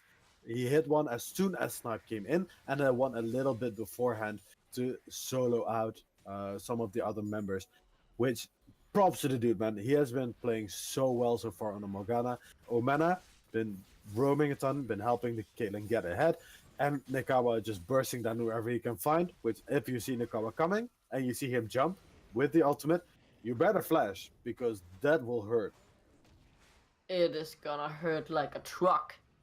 And another thing that hurts like a truck is Yoshi is cool in the fact that really trying to focus him down. Snipe went in with the paranoia, got instantly one shot. C went forward with the shockwave, flashed away from by Yoshi's cool. He has had a cool head this game and is 404 with 3 items and a lot of damage in his back pocket. He has a 1,000 gold bounty, so if they get him, they get a lot of gold back and try and keep this game alive for them. They are a few thousand gold behind, but it's not something too crucial yet. They can still get back in this game, but if they lose this Baron, it is gonna be super hard. They know that it's being taken, they're ready for it. We gotta have the big Baron fight here. Paranoia has been used, it's down, it gets stolen! And a 4-man shockwave to follow up on it, and the obliteration of Royal Reapers has happened as they get 1 kill back, not even with the fear beyond death, and it's a massive team fight for ELG as they try to climb their way back in the game. Snipe! Holy That was so sexy. I was It about was to so say, beautiful. He went in with the ball, and it was so good. I was about to say, this is no way RR can lose this Baron. They have the double Mountain Drake. We know that Nakawa had his Ignite up. We know that the Caitlyn was just melting to that thing. And this could have probably lost them the game, because this will at least be 2 towers in the mid and an I'm inhibitor. speechless, like, oh my god. It was insane, dude. How Oh, if we Oh. had a replay there. He I went would- in with the paranoia, with the Wait. ball on his head. He Duckling, got we the do. Baron first, and then she shockwave a 4-man. We Oh do have a my replay. God. Twitch chat, clip it. Please clip it. I want that clip. That was so beautiful. I want that clip. He That's- should have voice cracked when it came when the shockwave came down. I can't control my voice cracks, but I do try sometimes. No, I actually don't. It came out at the end of the fight. Puberty. What was that voice like? Ladies and gentlemen. So I'm excited to Ladies and But gentlemen, either way, we have to puberty. we have to turn our eyes back on the game, and wow. We have to remember, Royal Reapers was almost in a 4K lead. That has been all but washed away, with now about 600 to maybe 500 gold now in the advantage of ELG. This was so beautiful. And yes, Cascade, purity. I hope that becomes a meme. Oh god, that was insane. Yoshi's cool didn't die, so they would have gotten 1k more gold for that. The Oh, only yeah. thing that you can say from them is they got a Cloud Drake, guys. Yay! It ain't really gonna make up for the gold that they lost. Oh my god, like, I'm still shook. But wow, was it beautiful. They will push on to the top lane now, guys. And they this will was slowly try to get this turret. not slowly. This turret will break. That's a Baron buff with 4 members of ELG. That's not gonna be a tower that just falls. That's a tower that crumbles down. It just was, oh my god, we're gonna have a Fnatic deathmatch. Wait, Are you that's kidding me? gonna. Oh my god, can he walk into it? Will he go into it with the ball? That would be No, insane. Omena, why did you walk out? Oh, could have gone in. It could have been insane. It could have been insane, but it would have been so fun if they didn't have vision. There was a control within that bush. If they would just have waited a tad longer, the car would probably have been taken out of position, and they could just have used Omena's ultimate and then the stun from Cody to just lock him down and kill him. Oh, I would have loved to see that so much, but this kind of looks like Rowley was throwing again. Obviously, this is a bad way to throw, and at least this time it isn't 12k gold. They can still get back on track. It's 2k. They have Yoshi's Cool, who is a massive carry this game.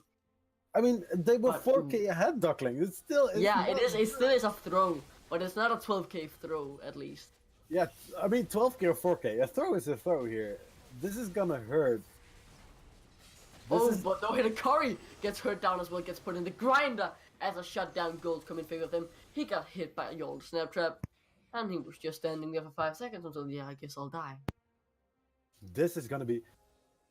Might be the thing that they need. I wish they would check for vision. Oh, never mind. Just as I said it, there come 2 sweepers.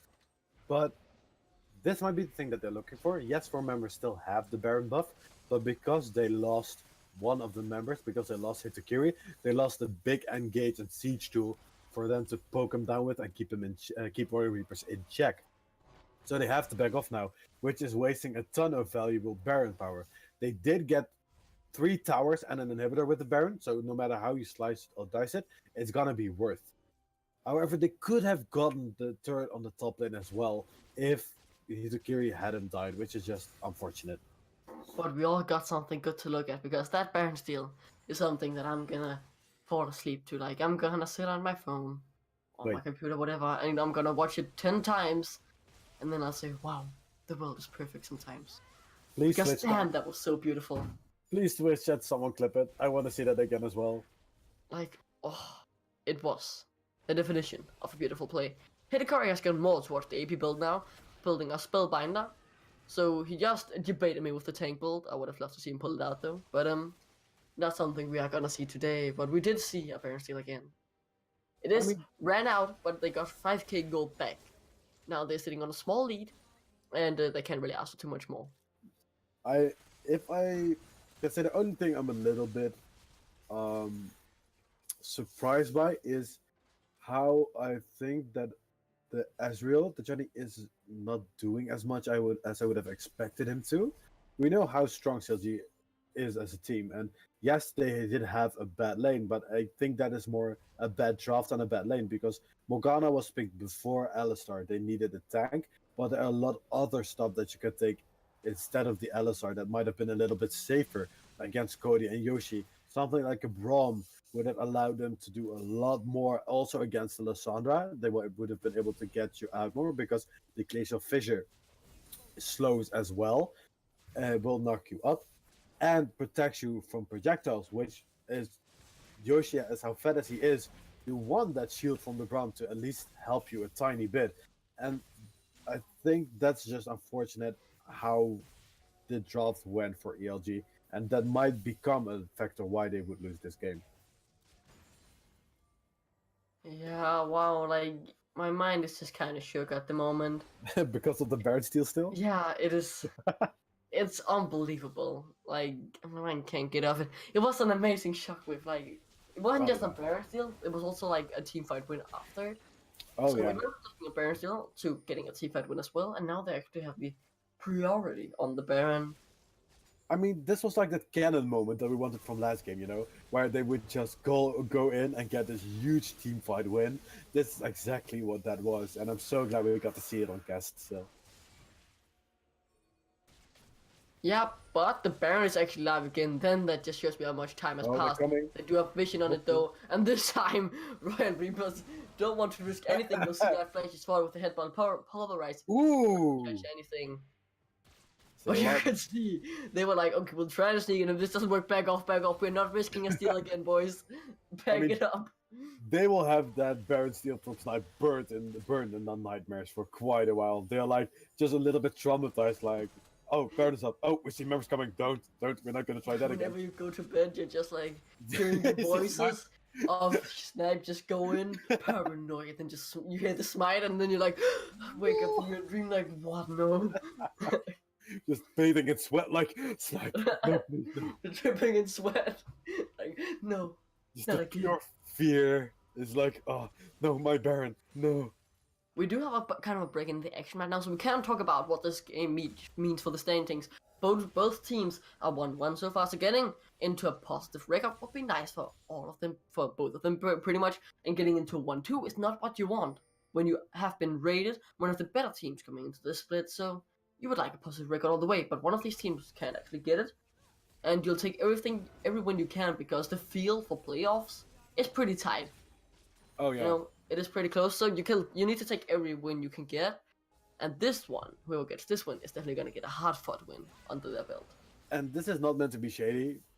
More like it's meant to be the truth. There are some teams that are going to be tougher than other teams.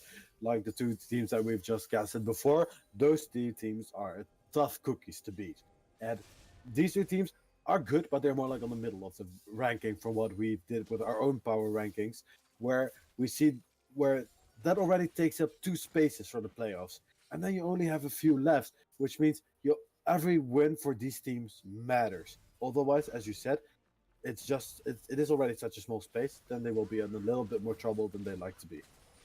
It also just helps the head-to-head record because if they then sit in 6th and 7th with equal amount of wins, and let's say Royal Reapers win this game and the other game against them, they have the head-to-head, so they can just go through, and then it's a way that you can go in the playoffs basically. So getting a head-to-head also versus these higher-rated teams is super important. So it basically rewards the teams that can beat the higher-rated teams, other than just the teams that are below them. I have to say, I'm getting a little bit annoyed at Royal Reapers that they are trying to do a little Fnatic death bush in the bush towards Baron.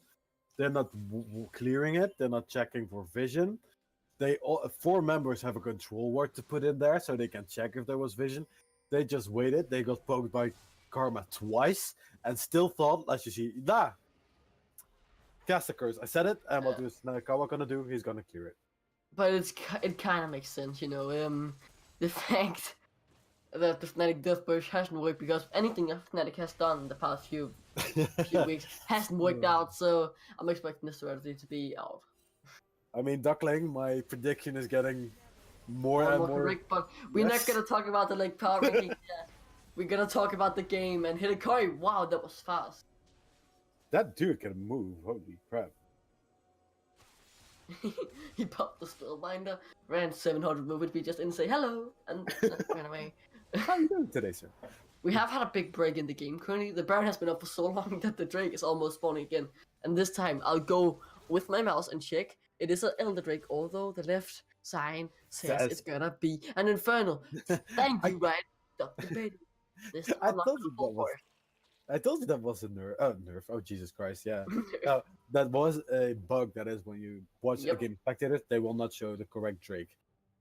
Besides that, the reason why it's just looking right now, if one side gets killed gets 2 members killed, it's GG.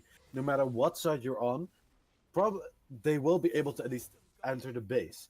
From the side of Royal Reapers, they will probably try to get mid towers and inhibitor if they get about 3 kills or 2 kills, which will get them for sure back in the game. While on the side of ELG, as soon as 2 members die, they will march into that mid, claim the inhibitor back, and will probably finish the game, or at least get a base third out of it. Shin just takes a headshot to his face. Oh, just that's like 700 damage. The game is paused like, okay, Orianna likes spikes. He also set a bit too far ahead, we could say. I do want to say, do you know, without looking, how much Ace in the Hole of Caitlyn does in terms of damage, if it hits? Ooh, I have the exact number here. Give me the exact number.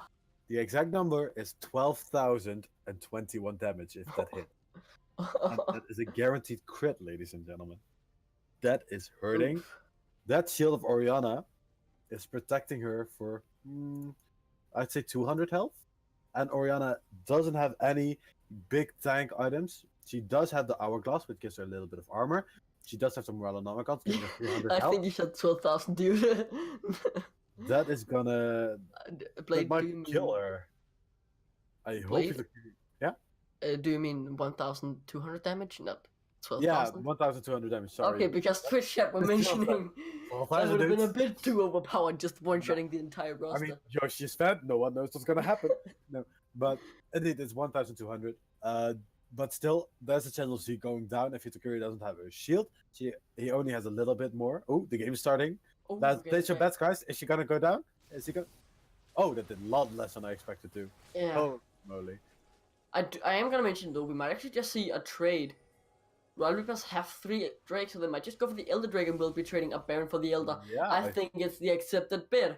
Regarded, ladies and gentlemen, ELG will have to take this down quickly. They don't want to be forced into a smite fight, because last time it went in the favor of the other team. They get the dragon pretty quickly, but they realize that they can't go up and try and steal the Drake. They try to push the bot side though, and ELG are aware of this as they ping it. They all back as a group, and we'll see a huge fight too. I don't think this will work because they have the empowered recall from the Baron. They are able to go back a But lot they have faster. 4 mountain drakes pretty much. That turret gets True. obliterated.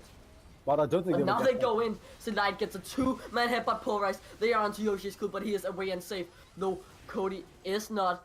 Two. Full on engage from Nikawa. Might just get him killed if flashed away. He will go down to seal. Hijikori is on the run for the last 3 kills, as I cannot speak. He is continuing to trace through them. And he's actually still going. They And do have no the Baron, and that was an overall win.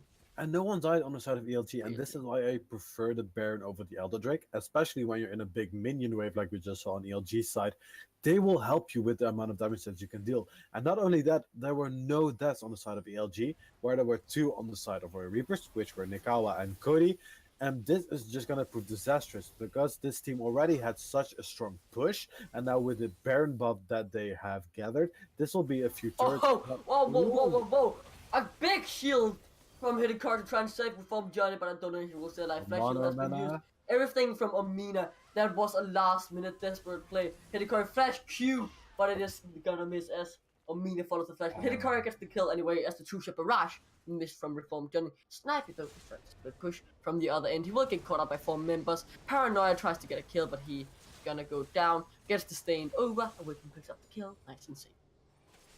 I would have thought that Yoshi would have gone back a little while ago. Yoshi continued to stay in the bot lane, even though all 3 members were present and were visible on the map because they had the vision around it. If Yoshi would have just missed out a little bit, LSR would have engaged because there was no Morgana nearby. They know that a Morgana was on the top side, trying to take out Snipe. Then it would have easily been able to get a free 1000 gold. And even now, with the fights that ELG is winning, this seems like it's just gonna be over so very quick. Awaken has also taken the heal instead of the flash to try and keep the members of his team just alive for a little bit longer. But I think at this point, with the amount of damage that is being dealt on the opponent side with the ultimate from Z, with just the amount of pure damage that comes out from Hitokiri's empowered Q that he gets pretty much every 15 to 20 seconds at this point, with the amount of cooldown reduction that he is building, I think this is almost a lost cause, if I might say so. The only one that can really turn this around is Yoshi, and so far it has not worked out in their favor. Yoshi has so much damage but hasn't been able to get it off in the fight, and that's obviously very unfortunate if you are Yoshi. Because he is fed this game and wants to bring out and share it with his team. He is on 4.5 items. Hasn't quite been able to do the damage he wants in the team fight because he's been zoned away from Snipe. Sniper's been diving on him with the paranoia 24/7. I do wish, and Twitch is correct in pointing this out, that Cody would have built something like an Ardent Sensor, because it will give the Caitlyn even more AD with the amount of attack speed that she has, which just makes the Caitlyn as a whole stronger. And as we can see when we look at the items, Cody is not even building towards any item in particular right now. He took the Iron Solari, which is smart because you want to mitigate a little bit of the damage. The Hourglass for your ultimate. But from what I've seen, Cody hasn't been able to use the Hourglass proficiently yet, which kind of makes it not a useless item, but makes it a less important buy. In this case, I would have just bought a stopwatch to make sure that when you would have been able to ult, you would have that stopwatch to just stand there and root everyone in. And I would have taken the Ardent Sensor to give my Fed ADC that extra 10 of damage that could be so useful in a good team fight. Decide not to go that way, as we've seen so far when the build turned out. There's no C10 readiness either, so nothing really to buff Yoshi other than just say, here you go buddy, you can't get hit by skill shots, or you can, but you won't get stunned. So he gets to pump out some damage in some way at least. But I want to point out this one thing, that both the Baron and the Elder Drake has one off, so no team has the advantage. In 1.5 minutes they will both be up again. Could we actually just see another trade of the objectives? ELG go for the Baron or the Drake, and Royal responds by taking the other objective. That Baron buff has not done as much for ELG as I think they would have wanted. Yes, they did get 2 kills. They didn't get any strong objectives. They didn't get many turrets. They didn't even get any turret for, I think. They didn't get an inhibitor. They didn't break the base. They almost had nothing out of it. Which, 2 kills is something, but this is still so surprising to me. They could have had so much more done, I think, if they focused as a group and forcefully pushed. Maybe able to lock down Yoshi because he has his ult back up. And now the other side is trying to do Fnatic's Death Wish near the blue buff. It's the same one that Royal Reapers tried to do when the Drake was stolen on a bit more than 10 minutes ago. But they actually fought this. I don't expect them to. They're looking to go. They are in the middle lane actually. They could go towards both objectives. Or Wicken goes towards the Drake, just says, "Hello guys, are you here? No? Okay." And then once away, we will see another trade of objective. It seems they are all from ELG on the Baron, around the Baron pit. And the team of Royal Reapers are on the Drake, but it does not seem okay. They ping. They'll go for it. Don't give ELG the Baron buff. Have you not learned from what literally just happened 5 minutes ago? They're doing the exact same the Baron's getting again. What they should have done now that they had the dragon, try to maybe contest the Baron because you have that more team fighting power, because you have the Elder Dragon. You would have been able to maybe do something if you would have been in time. But now they're just doing the exact same play, and I can't help but think this might turn out the exact same way as it just had. They're running again. They do have the power of the second Elder. Elder had been buffed last year to improve it when you get 2 to try and help out closing out the game. The games went very long, and this time they are still doing it. They're just staying though. This time a fight hasn't occurred. They're trying to put some vision to try and stop Sealight from going back and flanking them. Hidekari goes in and pushes the mid wave. This might actually be a fight opportunity for the side of Royal Reapers. If they win this fight in a 4v5, they'll just end the game. Hidekari can't really do it. No, okay, Omina back, so it will be a 4v4. Nothing there to worry about, guys. I do want to point out though, Awaken has a 420 score, so that might just mean that they'll win the game. Wow. If we're following the memes. The meme score is happening, boys. The meme score is happening, boys. I mean, 400. I just realized I do have to say this, Blade. Oh, what? Yoshi's Cool is almost 200 CS ahead of Reformed Johnny. And we will see the TP in from Hidekari. He can cancel it. They don't decide to just jump on him instantly. They do actually decide to let him do what he wants to. Now Sealight ult goes in on Yoshi's Cool. He's forced away, but Amina does so much damage on the other end of the fight. Cleaned by Cody, helps his team to pick up another kill, and they're cleaning the map of VLG. They're falling off the face of the Summoner's Rift. Snipe paranoias away onto Awaken to try and do something, but it's 2 versus 4, and they cannot do it as Shin will fall but gets a double kill. It's all on Snipe, and he can do it. We have seen a Baron steal. We've seen so many clutch plays, but it won't be enough as Yoshi's Cool leads his team to victory as Royal Reapers look to take down ELG. Any moment now. Any moment. No, wait. Did something? Oh, for a moment I thought something respawned. Oh, jeez, that would have been like so sad if like the inhibitor had respawned, and they would have to back off and then got like full aced, and the other team won. Oh, Mina just melted that backline. We have to point that out. Damn, that was a lot of damage. I mean, even though Yoshi was amazing the whole game, had the most high damage graphs pretty much of everyone in the game. Actually, he didn't. Omina has the most damage out of everyone in 20k damage, which is probably a lot of what we saw in the last team fight.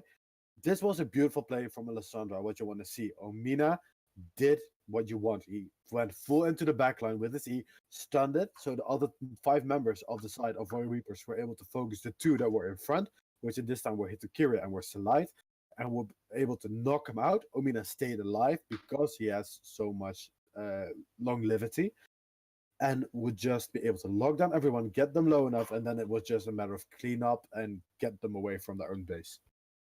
It was very nice to see. It was a good game. It was back and forth. They almost threw it, but they came back again in the late game thanks to Yoshi's Cool. And that's why I point him as my MVP of the game. 408 has been dived on the entire time, still survived through it all. The late game damage was insane. Omina have to give an honorable mention to that last fight with the Ring of Frost and the Frozen Tomb. But overall, my MVP has to go to Yoshi. I agree. Yoshi is the MVP of this game. As I said before, we do have to give an honorable mention to Amina in the last fight. However, on the side of ELG, I do want to give a honorable mention to Snipe for that parent Snipe. I had to do it. It was bad. Well put. Couldn't leave it out of there because that was able to swing back the game in such a way that made ELG actually stand a chance, because before that they were continuously getting punished with every move they made. The pressure on the side of Royal Reapers was too hard to handle, and because they basically got 3 Barons that whole game, they were able to at least try and fight against the strength of Royal Reapers. But in the end, because of how Omena played, Oyoshi was just able to clean up and the game was decided very quickly. Yeah, it was a long game, but when they got that second enter, that's a huge buff. Oh yeah. But we have to round this game out. We have given our MVPs of the game. It has been a lovely day. I have enjoyed every minute, and Blade has probably has too. Oh yeah. Thank you guys for joining in on SQ1 today. We'll be back tomorrow with more action. There are 2 interesting games coming up there for you guys to enjoy. It is Unknown Enemy versus Glorious Gaming, and Sea Dogs versus Prototype. Sorry, guys. But you can look forward to the action. It will be brought to you by Sherlock and Darkcell. We'll see you all tomorrow. Have a good night. Later, dudes.